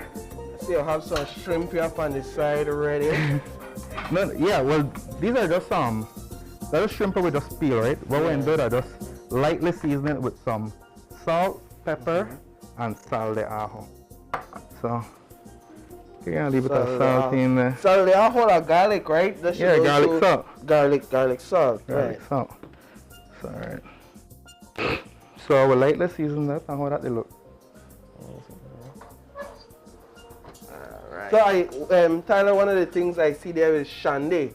Tell me a little bit about the shandy drink. For those who may not be aware, it might be a new concept to some. Okay, shandy, we have 3 different flavors for shandy. We have ginger, lime, and sorrel. Yeah. The shandy is mainly for consumers that don't really want heavy alcohol content but still would enjoy the taste of a beer. So when you drink the shandy, you still have that taste of a beer, but it's for mainly light drinkers. People normally drink it as a slider. Oh, so it's a light alcohol. It only has 1.2 alcohol percentage. Wow. Wow. All right. So that's there for those who don't drink heavy, but still want to be a part of the celebration and still want to feel like they do something. Yeah, definitely. Right. So that's exactly what that's there for. All right. Back to you, Chef Beard. All right. So tell us what we're doing next. Just to wait for make this oil get hot, and one easy way for it, just put one wooden spoon in there. Man, and look at it. That was old time trick or what? I don't know. The first time I think so. My granny teach me. Your granny teach you? Once you see that start bubble like that, take it out. That means it's good to go. Okay. So, interesting. So what we're gonna do is pretty much just put this in the butter and right in the oil, and this cook really quickly. So. What is the cooking time in terms of cooking time? Just a couple minutes. Just a couple minutes, yeah. So get a little close up after that there. See when we could see how all the leavening agents and how the beer just got the butter, they react. You don't want to overcrowd the pan because remember everything cool. Yeah. And the oil will get it's gonna cool too much, and you want to keep the oil hot. So Chef Beard, obviously the beard is a part of your trademark. Yes, it is. That and the cup in the kitchen, that help you cook any better? It does. If I don't have on my cup, I can't cook good. You know the focus. No, I can't. Come take a look at this. Look how that batter have the shrimp there. I just spin up and leave it too much for me. Yeah, because this thing can't leave it. Yeah. All right. Wow. You afraid for the hell? That like Belizean that's a run. So this just take a like I tell you now, a couple minutes and it's looking really good. Yeah, if you could only smell through the camera. Yeah, a little close up for this. Steven, make us see what they want in. You would. Look at that. Look how that beer batter, and of course you need real beer, real man beer like Carib to get this batter and this consistency. Very light, very airy. I love this. I think everybody's supposed to know to create a decent batter because this batter with this butter you could fry fish, you could fry chicken, like chicken breast, chicken nuggets, lobster, lobster seasoning. You could dip anything in the butter and good to go. And I mean, you could use as much beers as you want in your butter, correct? Or well, you depends on the consistency you're looking for. Yeah. Right. I normally at home I put a little bit of water in this one, but normally I would use just the beer. So, I'll give it a try. Let me. Go ahead. Let me. Lord, hold on. This is smoke. I don't know too much. Lord, I'll leave it. You set me up for burn up my one. I want to show you. Set me up for. No. Now I show you. See the work going on. So now you just take the shrimp, dip it in the butter, and drop it in there. All right. I need an A-list name for my chef. Chef Paul, Chef P. Chef P. Chef Come P, on now. Chef P. Let's drop this in here, right? Drop it in. Why things are happening at the kitchen? All right. So while Chef P is doing a thing over there, we need to prepare one little salsa for the tacos, right? Yeah, you go right ahead. So you do your thing, Chef P. You know what? Put your workstation over there, Chef P. Move me on. Put your workstation so that I could create a little salsa. You go right ahead and take over the show, sir. All right. So I pop my face on because it's hot. I watch your cold beer and so this bowl it's a nice fresh pico de gallo salsa. I done dice up some onions, some tomatoes, some cilantro, and what we're gonna use for the acidity. Normally you put lime in this, but we use San Marcos jalapeno peppers. This one give a nice pop to this pico de gallo because they have the acid and they have the burnness that you need in a taco. All right.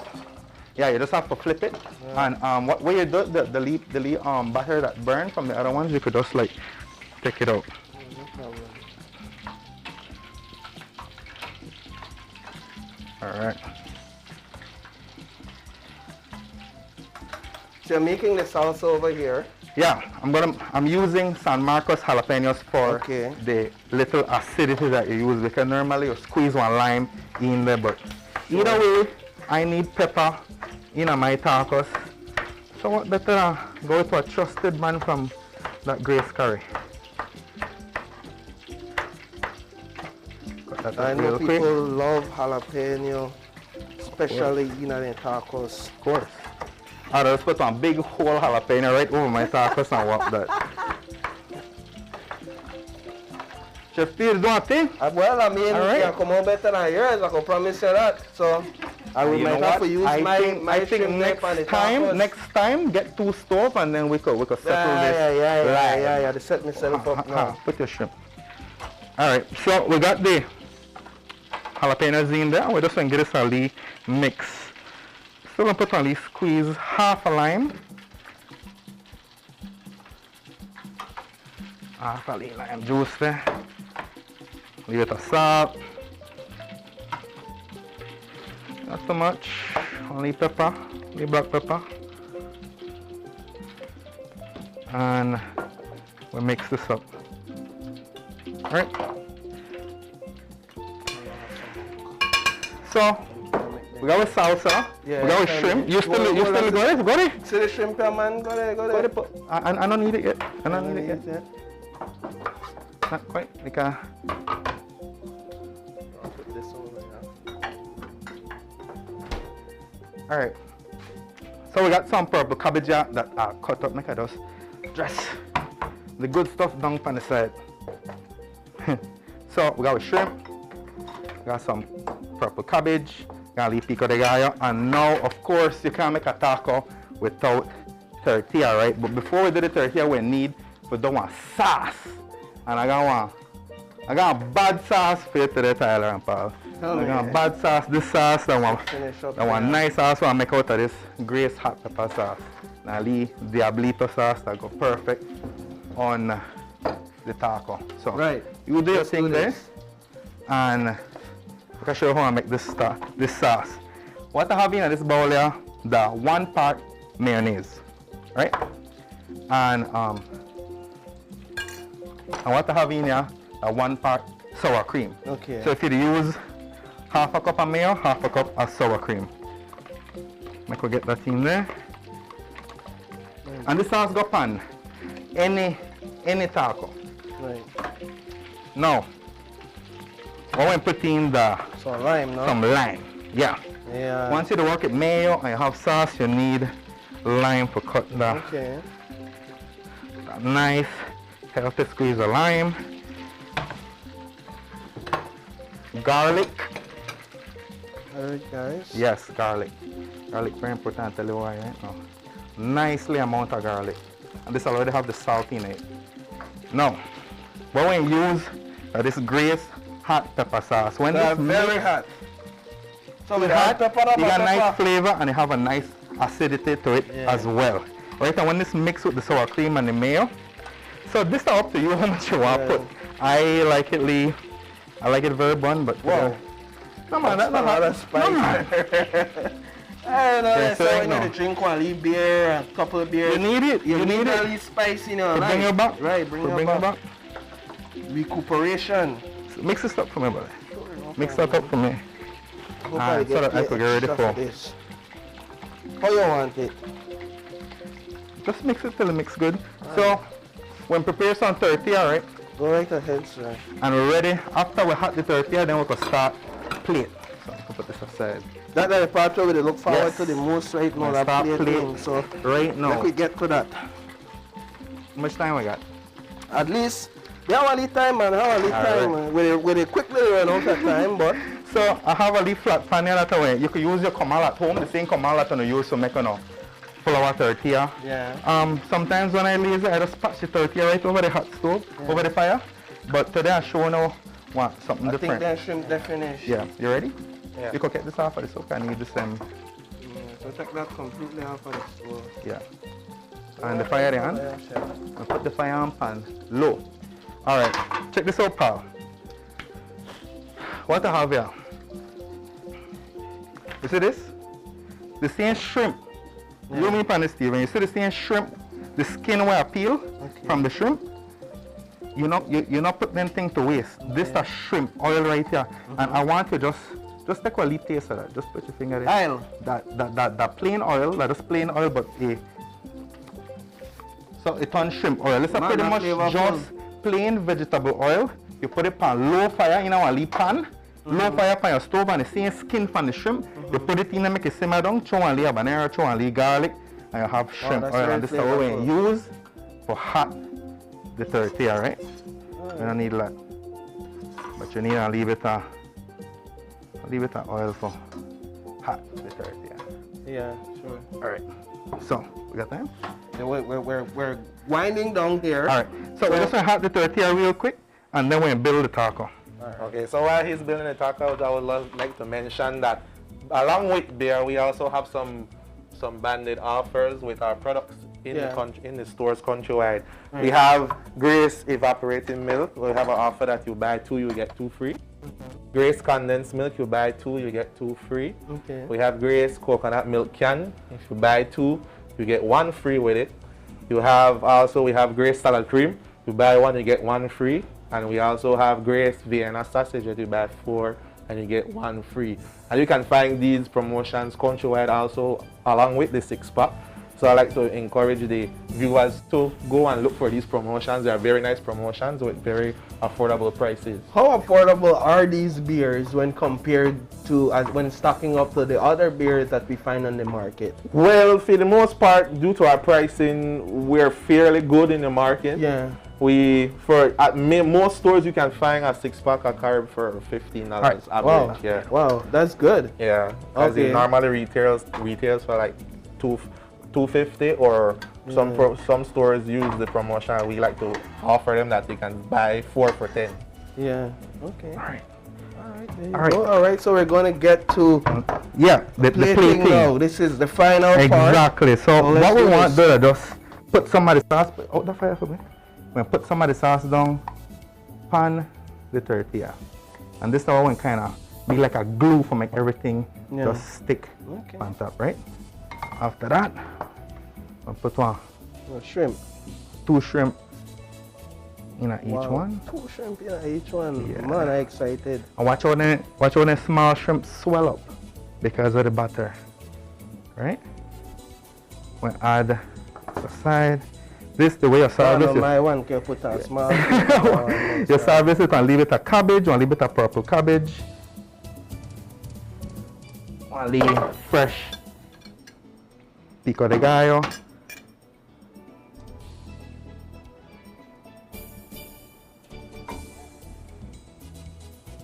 And then when top it off, we can leave it more of the sauce. So just want to drizzle some of the sauce on top of this. All right.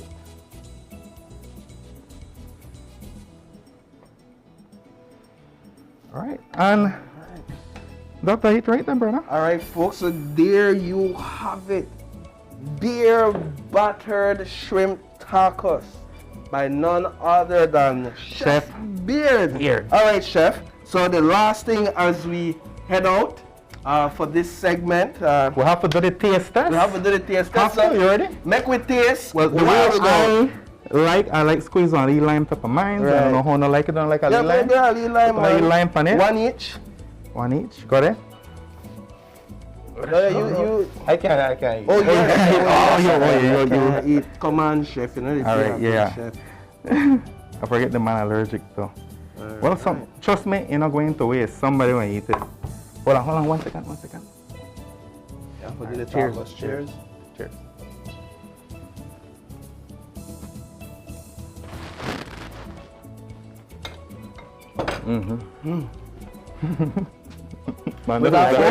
I guess with their facial expression, I believe it's good. We'll take a break and we will be right back. So not talk with food in your mouth. Guys, this was Chef Beard.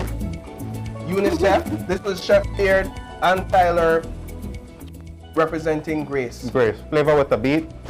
And thank you very much. And like that. We'll be right back.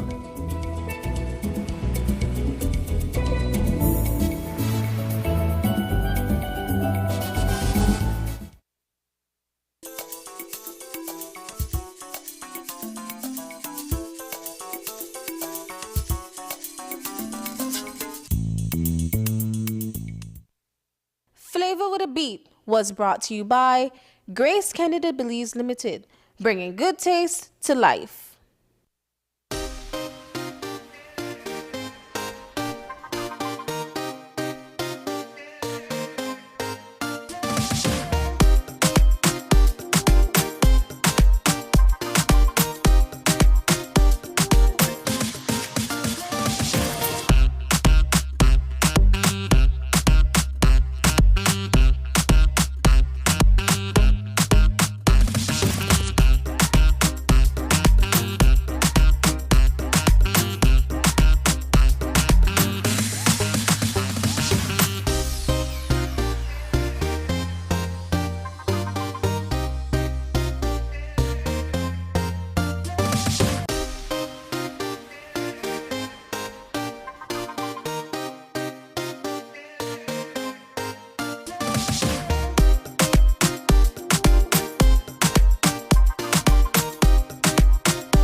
Continues to expand its internet coverage countrywide to help you live a smarter life.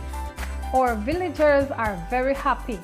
They are pleased to know that Smart went the extra mile to put a tower in our village so that our villagers can get live stream on their TVs and they can get their kids doing their online classes. I want to say to Smart, thank you for making it possible for us to get internet in Gardenia village. We really do appreciate it. Smart continues to take the internet and mobile services to communities across Belize. Now save even more when you bundle your smart broadband with smart mobile services. Smart, bringing people together. Stay safe and submit your sickness benefit claim form electronically. Follow these 4 steps. Step 1. Obtain your medical certificate. At consultation, the doctor certifies your days of illness and provides you with a medical certificate. Step 2. Fill out your sickness benefit form. Complete all the fields in parts 1 to 4 on the front page of the sickness benefit form. Step 3. Request your salaries record form. Contact your employer for your salaries record form. Step 4. Submit your sickness benefit claim form. Scan or take a clear picture of the sickness benefit form, salaries record, and proof of bank account. Email the documents to claims@socialsecurity.org.bz within 14 days. You will receive an email reply confirming receipt of your claim. After the submission of all documents, your claim is processed for payment to your account. For any COVID-related illnesses, contact the Ministry of Health for further guidance. Social Security Board, safeguarding you, your family, your future.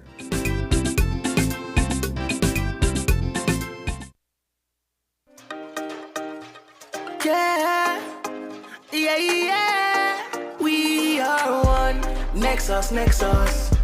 Nex'Us, Nex'Us. Nex'Us, Nex'Us.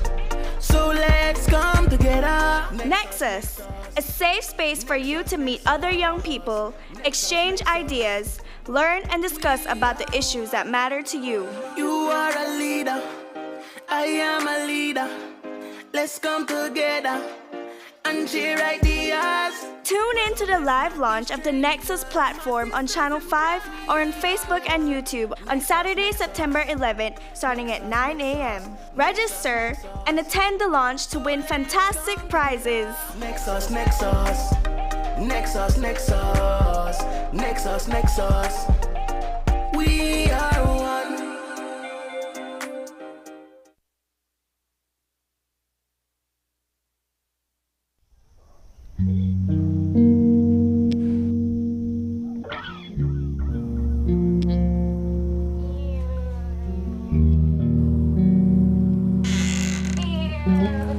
Hi, Dad. Hi, Brian.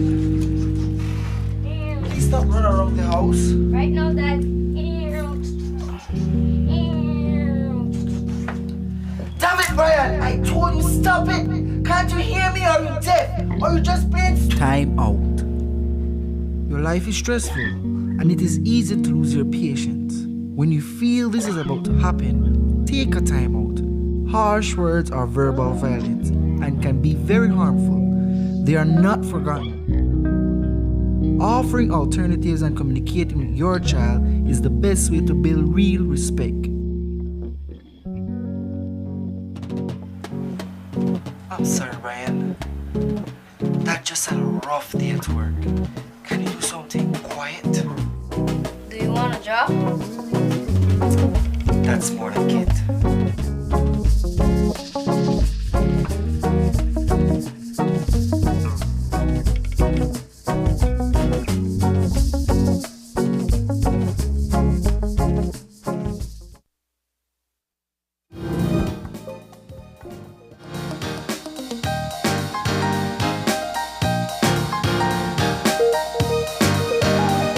And we're back, and we are shifting gears a bit as we have our conversation with the 76th Queen of the Bay, Miss Druewel Jones. Good morning. Good morning. Good morning. How are you today? I'm okay. Thank you for having me here. What's the feeling like? This is the day before the official crowning. Well, good morning, Belize. Well, I'm looking forward to this moment. You know, I got crowned. The pageant was on the 21st, and I'm just realizing the amount of days in between it was before the 10th. But I'm ready. I'm looking forward to tomorrow. Yeah, tomorrow's a piece of cake compared to the pageant, right? Right.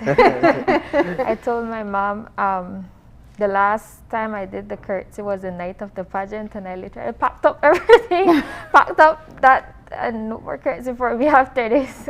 Have you been practicing? Well, I did yesterday. I was at her school and was doing a video to teach the infants, give them instructions on how to do the curtsy as a part of their celebration, their September celebration activities. So that was the second time that I did it since the pageant, and it was kind of it was kind of difficult. Well, as a very uncoordinated person myself, I always watch it in amazement because it looks a lot easier than I'm sure it is. But let's step back for a minute, Druewel, and talk a bit about you deciding to participate in the Queen of the Bay pageant. What prompted that decision? Okay, this is a question that comes up a lot, and it's something that every time I'm asked the question, there's a different answer. It definitely started from younger. September celebrations, the Queen of the Bay has always been one of my favorite events, and I never missed any pageant. You know, if I couldn't go, I was watching. My grandmother used to always go. You know, this is her favorite event. So to being able to be a part of the pageant and to give her that that pride, you know, give her that boast, right, to say her granddaughter is a part of the pageant and she'll be crowned as queen. I could also remember when I started, I was about to go to UB and I was looking for a way to pay for my school fees, and then I know, okay, one of the prizes you get a scholarship. So I was like, okay, there's another reason to do the pageant, you know. So as time passed, I was supposed to go up last year, and that did not happen, and I said, you know what, when it's my time, I'll just wait until it's my time. And here I am. I just waited, and everything turned out how it's supposed to. So I'm grateful for that. Is it part of the pandemic thought process? We sit and we take stock of all the things we want to do, should do. Did that affect it as well? The pandemic definitely played a role why I did not participate last year, because I'm on study leave. And at the beginning of the pandemic, I had the school close and I had to go back to work for that first month. So I was shifting from a nurse to a student, from a student to a nurse, and then, you know, back to a student. And so everything was new. I had to adapt quick and stuff like that. So it definitely played a role on why I decided to wait until this year. Druewel, when you think about it, you know, being a nurse, a healthcare frontliner, and being crowned Queen of the Bay in the middle of a pandemic, you know, it seems almost fitting that a frontliner should be the one carrying a crown. Just put it into perspective for us. Going from being in the hallways of a hospital and tending to patients to on a stage and doing a curtsy. It's a beautiful transition, and it's a lot of pressure. You know, I represent myself as an individual. I'm representing the nurses from the hospital.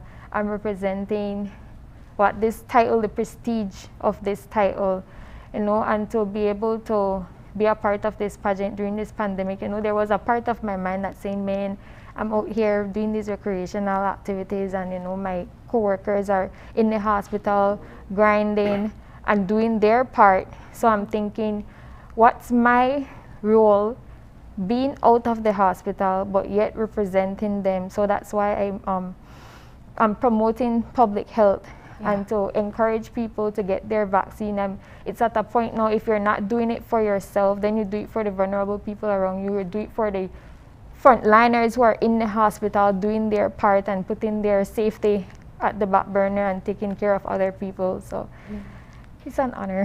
And that actually, I love that you said that, because, you know, looking at your platform ahead, and as you said, it'll be a part of pushing people to think of public health.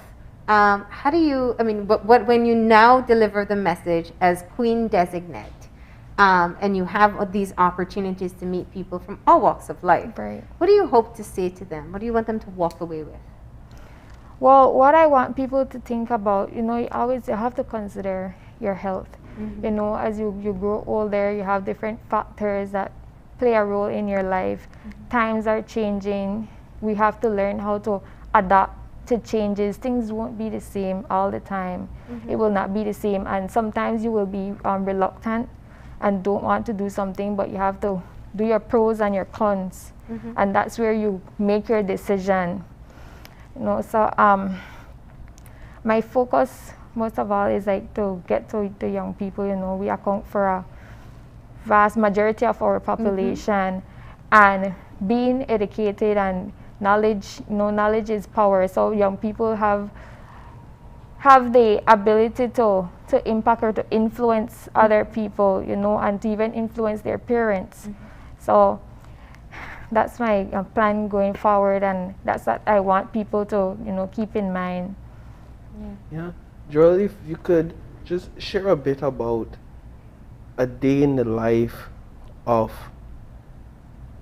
a nurse, your experience on the ground during this COVID-19 pandemic. I remember, because remember I'm on study leave, so going back for that first month, making that quick transition, I know that the hospital was doing their preparations and having trainings to how to properly put on your PPEs, how to take them off, and they were preparing the COVID unit and doing different trainings. So when I went in, I was not a part of those training. Like as that first week, I had to get right into it. That was a transition for me, because I was already out 2 years as a student. So I was kind of scared, but I know this is what I signed up for, and once if I'm prepared, do the training that I'm supposed to do, then I'll be able to function. It also comes with the teamwork and the team effort, you know, working with the other nurses that were there, you know, getting, learning from their experience and following their lead, because I'm still a novice in the field, right? So that's how I learned from the senior nurses. What is it? Go ahead. What is it you're studying? Nursing. Oh, so you're studying nursing? I'm studying to do my bachelor's. I'm a practical nurse with Okay. 2 years experience, and then I went back to school to get my bachelor's. Yeah. What does, you know, the Queen of the Bay is a historic pageant. And, you know, over the years, I think people have said, well, you know, it's a bit outdated, and others have held on to this tradition, and it's almost a part of what our September, part of what we need to have in our September celebrations. But what does being the Queen of the Bay mean for you? Okay, being the Queen of the Bay, this gives me a platform to share my story, to encourage people. You know, not everything is all roses. You know, you have to be prepared sometimes to hear some no's, and prepare yourself to hear that no. What will be your plan, your comeback after you hear that no? And don't give up. It's important to have a plan of what you want to do. Speak it into existence. You know, so this gives me a platform to reach out to young girls, to young boys, and to encourage them to be a productive member of your society. You don't have to, not everybody is academically gifted. You have some skill, you can showcase your gift. If it's drawing, dancing, you can use that to be productive and, you know, showcase your talent. Take us back to that moment when they announced you as the winner. What's going through your mind? I was actually already doing some elimination in my head, you know, standing there. I was like, okay. William kind of took away some of my excitement, you know, when he announced and he said, hailing from the Belize, the country of Belize. I was like, I get too excited yet. And then, you know, he said it over. I felt relief. I remember during that night, each event, I was really nervous, like more than usual. I was extremely nervous, and it was the pressure of knowing that I have strong competitors, and if I made any mistake, that would cost me something that I have been looking forward to for a long while. You know, so when they announced my name, I was like, okay, I did it. I did it. What was grandmother's reaction? You said you both grew up watching and attending. You know, so with the pandemic, she was not there, right? But afterwards, you know, I saw some reaction videos from some of my friends and my family, and my grandmother was really excited. You know, when Is they that told a me dream come true for afterwards, her as well? she was really excited. Yes. What it felt like when you got home and you saw her and you could say, I did it. It was like the embrace, you know, that hug. And like I told them, everybody could get bragging rights because they all played a role to ensure that I was mentally and emotionally prepared as well, you know, because I had my moments and they reminded me, this is something that you wanted, you set this goal, don't give up, don't be discouraged, and, you know, keep the same momentum. So, how do you put things into perspective in terms of your responsibility when we don't have the type of celebrations surrounding the pageant and surrounding the crowning that we have, that we would have in former years? Is it like sort of a disappointment? It is, and this is what I was referring to when I mean like things won't always be the same, and we have to learn to adapt to changes. You know, I realized that I was thinking, like, you know, they ask you, like, what would be your advice or to anybody coming behind you, and I was thinking that you have to be prepared that this is the new normal. This is the way that the pageant would be for our next couple of years if things continue the way it is. So not being able to have my family there at the pageant and to feed from their energy, not being able to have them tomorrow, you know, when I'll be crowned, to experience, you know, or to witness, you know, this historic event. So it's something that emotionally I have to deal with and to remember why things are this way, and it's for a purpose, just for our safety, and you know, so it's adapting to the change. What are you looking forward to the most? But I guess I'm waiting for tomorrow, because I think that will make it sign it off and make it sitting, and to see my name being the 76th Queen of the Bay. I'll be a part of history. But throughout the year, I'm looking for the different activities throughout the year, and I will be the one to judge the pace of how active, you know, I will be. I actually I visited the youth hostel, you know, as a part of this kickstart my campaign, Choose Facts Over Fear. And it was interesting. I had a very engaging conversation with the residents, you know, to hear their concerns, and they were as versed, you know, so they were able to ask questions, and so it's things like that, getting out there to hear what are the concerns of the younger generation and to get their feedback and stuff, and it was fun. So having conversations with the So that's the name of your platform, Choose Facts Choose Facts Over Fear, yes. Facts Over Fear. I am sure the young people are going to be far more interested in listening to you than anyone else. And the fact that you have witnessed firsthand what's happening in the hospitals, I think it's a powerful message that you can send to people.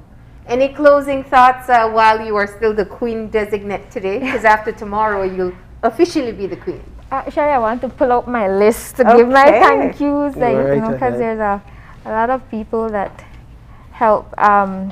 First, I want to thank Kathy Moody from Bellevue Beauty and Bellevue Deluxe. She does my hair and my makeup. Okay. Yes, she's very good. I have La Vida Wax Studio, Braids by Shane's Body 2000 was a part of my physical preparation. Yes, I had to get into the gym because that curtsy is very difficult. Kim's Nails Express, Waist Control. I want to thank Miss Tracy Panton. Miles Jaban Photography, my parents, Roxanne and David Jones. They're a big part of who I am, and, you know, going for my goals and pushing me. My family, my dad's family, my aunts and my uncles from the States, Jason, Pauline, Diane, Aunt Bernie, I have to mention everybody. My aunt, Shernadine, my grandmother, Sarita, the Young family, Nelson Reno, Khalifa Gray and Shamika Ramos. They're two nurses from the hospital. We're friends. And this is something else. So this platform is giving me opportunity to foster a way for other people who want to give back to the community. So I'm giving them a channel, you know, because they went with me to to the hostel as well. And I have other people that says, you know what, Druewel, when you go, or if you're doing an event, any event, I don't mind being a part. So that's something that I'm also looking forward to, you know, to working with other people. I really hope I didn't miss anybody, but thank you to everybody, the Belize District Committee who played a role, the National Committee who gave me this opportunity, you know, to be here. Well, we hope Granny Sarita, yes, Granny Sarita is watching. This is her shining moment after growing up and watching you grow up and watch the pageant along with her. And now her grandbaby is the 76th Queen of the Bay. Congratulations. Thank you. Congratulations. Thank you so much for coming in, and we wish you the best of luck. We know that your platform is one that is so much needed at this time. All right. So with that, we're going to take a break. And when we come back, we'll have UNICEF as they launch their Nex'Us platform this Saturday. Stay tuned.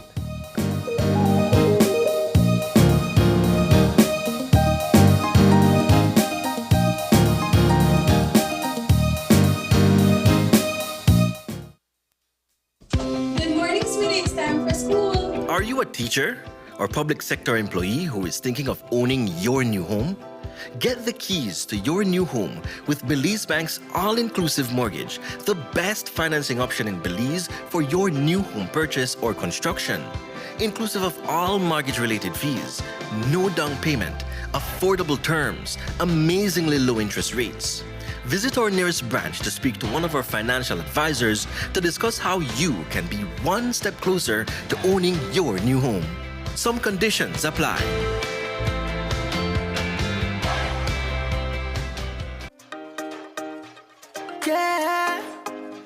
Yeah. We are one. Nex'Us, Nex'Us.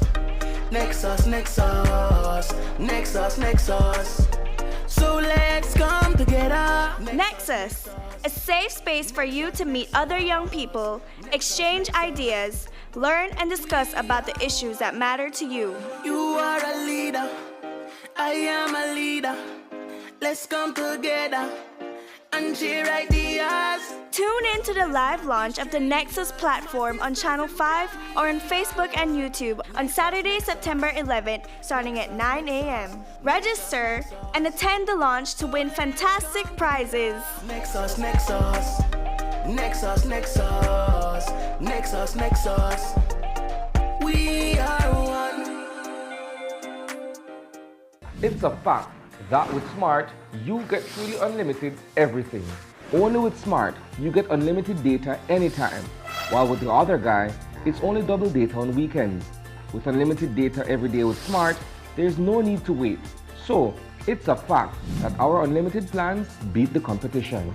Stop being measured and told when to use your data and get unlimited talk, text, and data. Experience the true unlimited plans with Smart. That's a fact. Make the switch and live smart.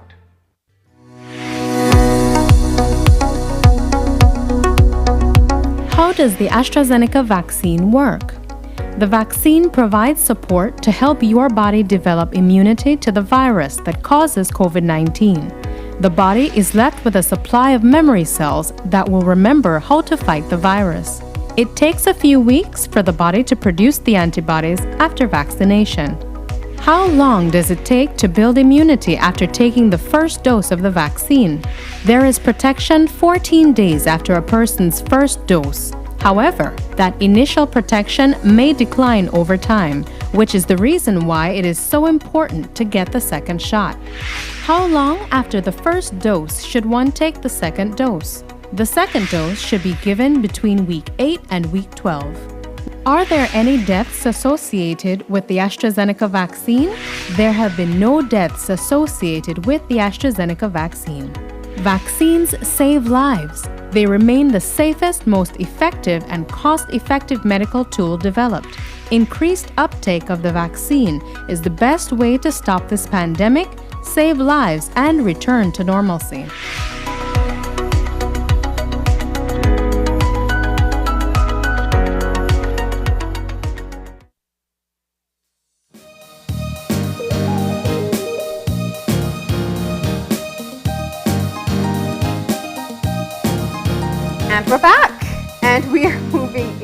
final conversation for today.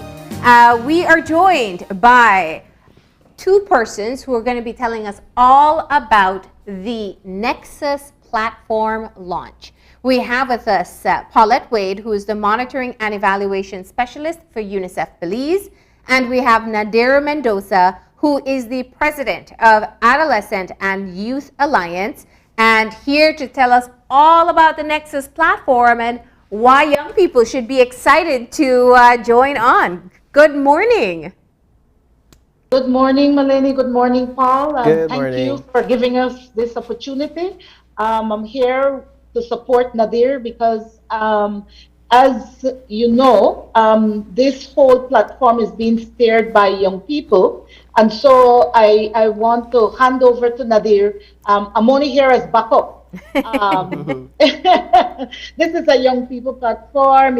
Has been developed with the support of young people, and whatever is being offered on this platform will be managed by them as well. And so I want to give Nadir the lead today. Yeah. All right. Good morning, Ms. Marlene. Good morning, Mr. Paul. My name is Nadir Mendoza. Yeah, my name is Nadir Mendoza. Like Ms. Paulette and Ms. Marlene mentioned, I'm the president of the Adolescent and Youth Alliance. We're a group of young people who will be managing the Nex'Us platform once it is launched on September 11th at 9:30, right here in Channel 5. That's right. So, Nadir, first of all, this is fascinating because I know there are a group of young people who've been working behind the scenes in putting together the platform, trying to figure out what other young people want, and even you've used it already to kind of get some information out. Tell us about some of the stuff that you've done.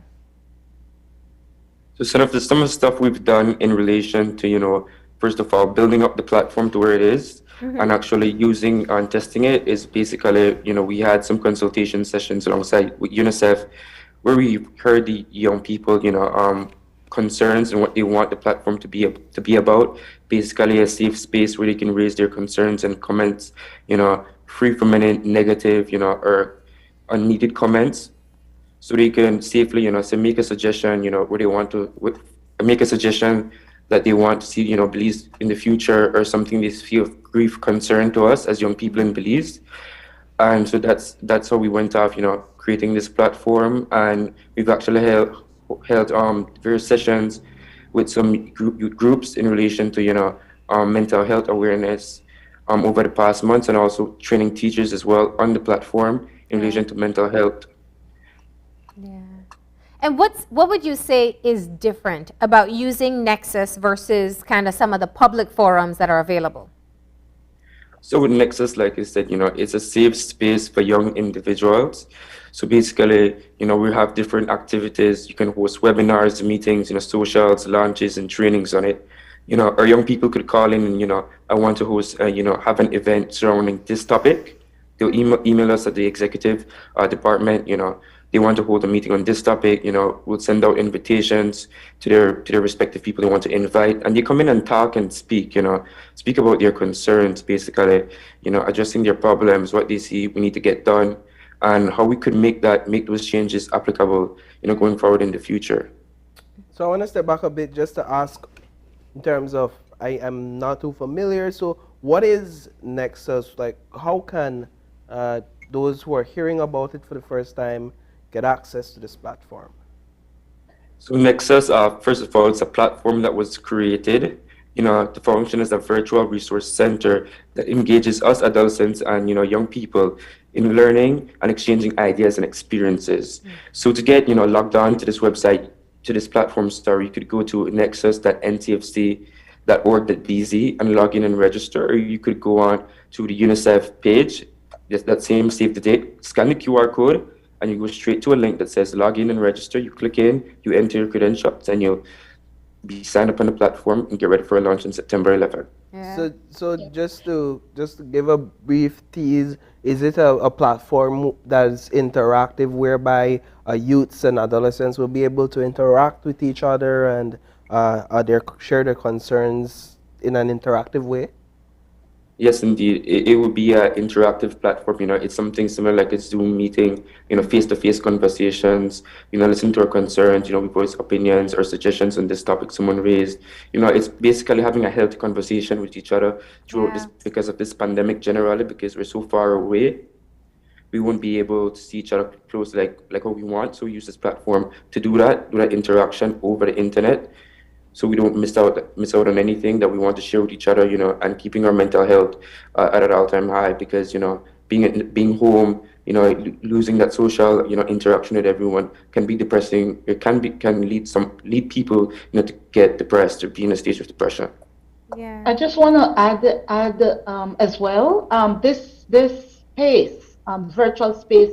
I want you to imagine something like a resource center where you have like several rooms where you could access different services. So this is like a virtual space like that. The maximum capacity of Nex'Us is 500, which is unlike other spaces. There is no limit in terms of the time in which you can have these conferences, talks, meetings. Several meetings can be happening at the same time. Those meetings can then further be divided into several breakout rooms. So it's like a big center. Yeah. When you walk into this virtual space, it's like you will see different topics, different conferences lined up, scheduled.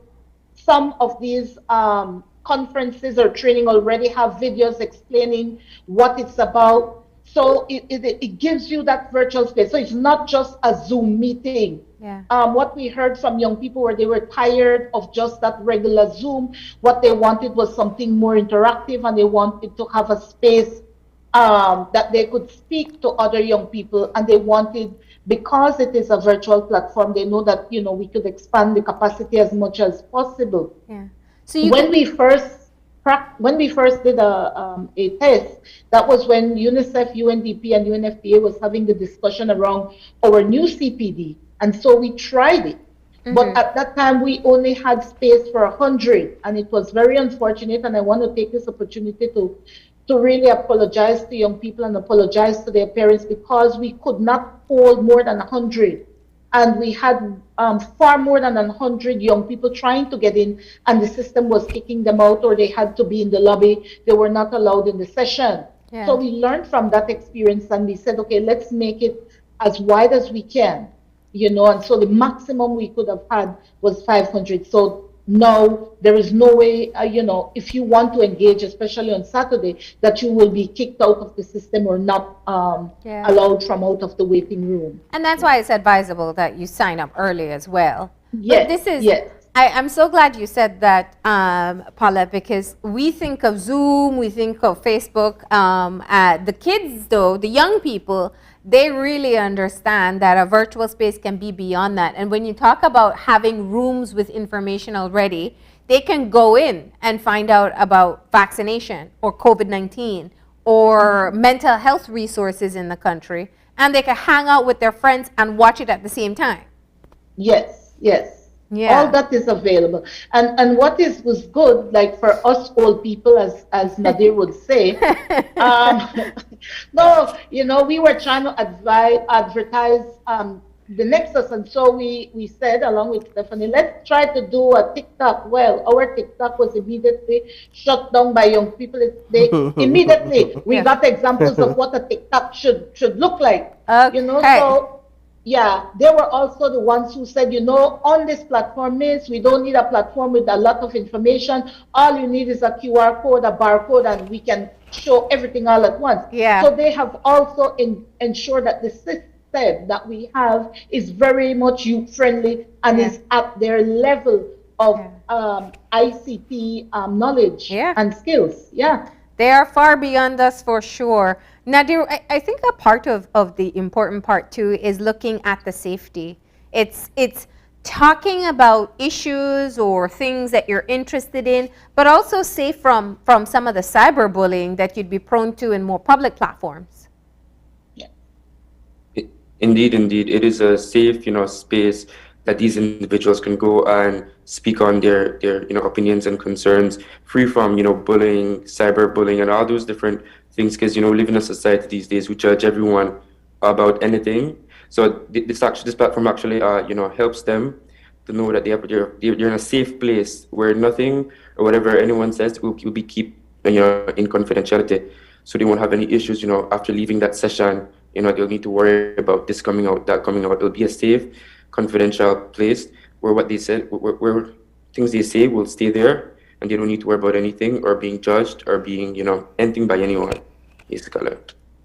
What's been your favorite way to use it so far? Like, what are you looking forward to host on Nex'Us? Well, I'm looking forward to host some trainings in the area of mental health, fitness, and nutrition. That will be some of the activities we're planning to launch with Nex'Us in the coming months. We've been trained by Ms. Karen Osita, Ms. Robin Bailey, and Ms. Tina Cuellar in areas of mental health, fitness, and nutrition, respectively. So those are some activities I'm waiting and anticipating to do on the platform. Nice. We have also opened the platform to our partners. Note that this Nex'Us platform is not only a UNICEF platform, it is actually a collaboration with quite a few agencies that have youth arm. So we are talking about the National Commission for Families and Children. We're talking about BFLA. We're talking about the Ministry of Rural Transformation, Community Development, Labor and Local Government that has under its portfolio the sustainable and child-friendly municipalities. We're talking about Tide Belize. We're talking about POWER. We're talking about the Department of Youth Services and the Ministry of Youth, Sports and e-governance, because we understand that to keep this platform sustained for young people is to ensure that we have the partnership of agencies who are supporting young people in creating spaces to have their concerns voiced, to have their opinions being held. And as opposed to, it being, I said, spearheaded or guided by the adults, it's the young people who are taking the lead, and we are only there to provide that additional support that will be needed for them.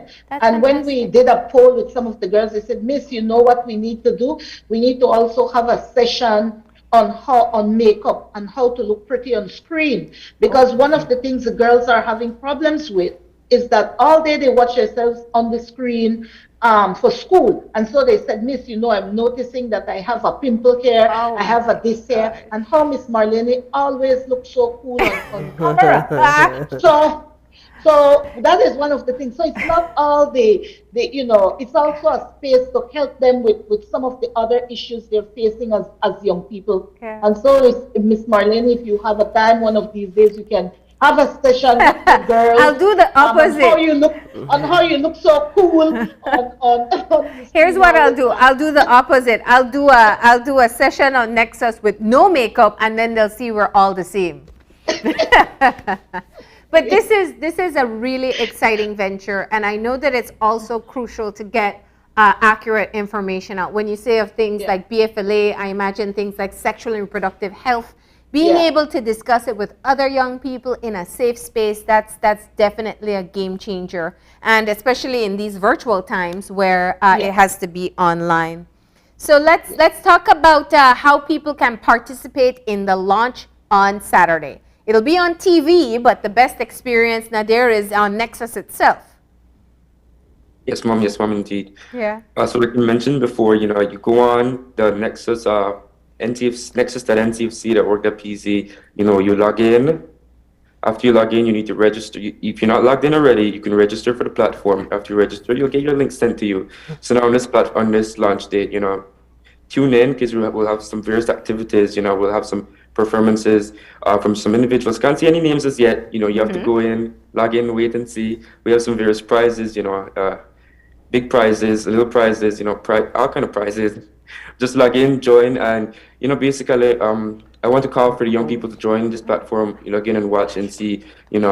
the opportunities we have and the opportunities we're creating for them and for us, young people, to voice their opinions, concerns, having a safe place to speak their mind without any, backlash from anyone. All right. And I know you're going to be doing some pop-up quizzes, so you'll get some live responses from the participants.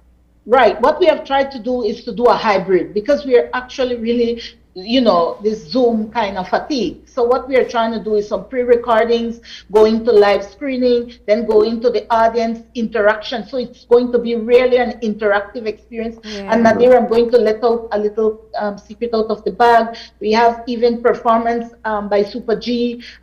You can also be given an opportunity to win a free laptop, a printer, all these things. What we have tried to do is to look at what were some of the needs that the young people speak about in terms of doing this online education, and what were some of their barriers. And so we tried to provide those as gifts so that they have meaning, So you have laptop, printer, phone, headset, speakers, tablets.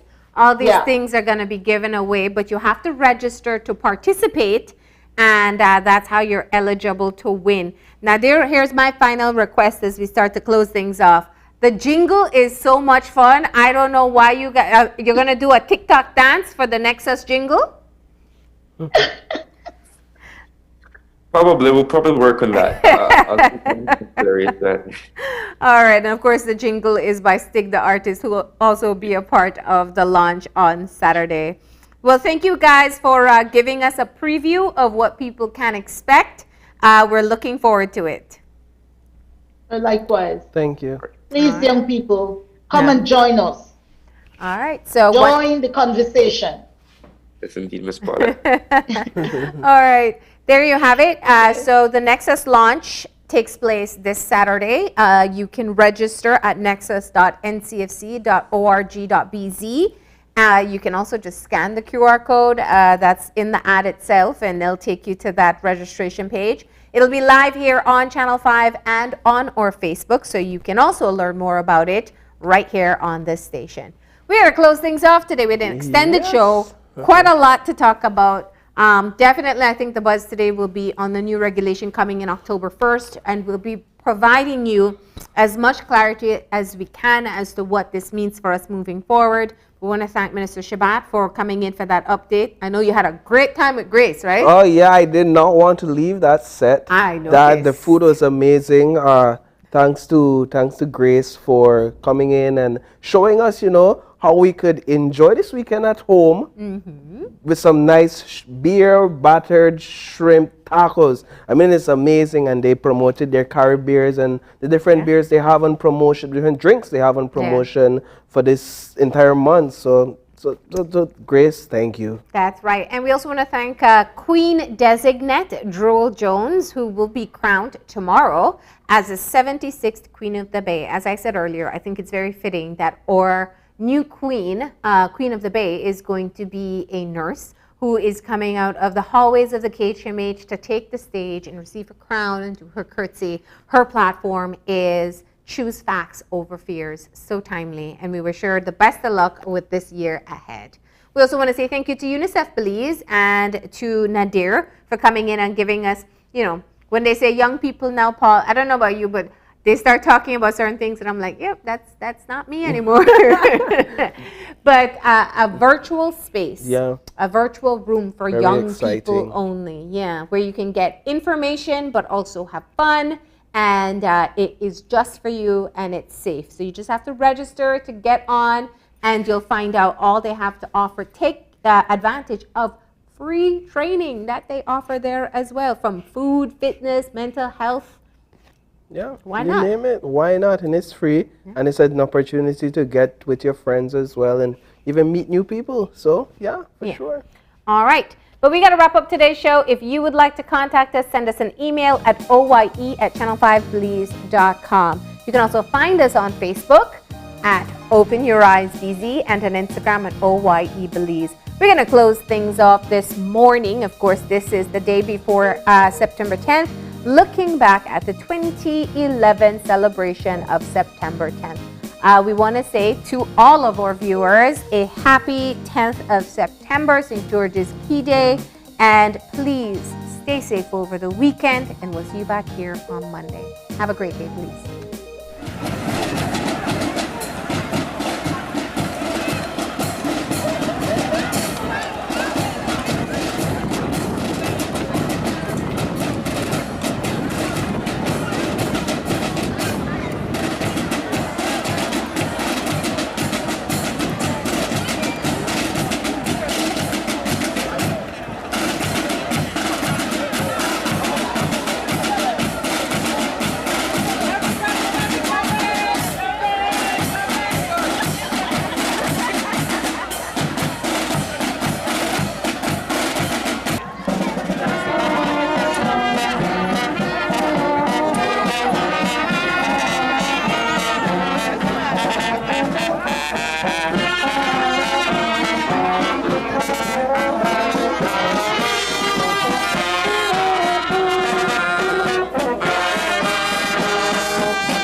Open Your Eyes was brought to you by the Belize Bank.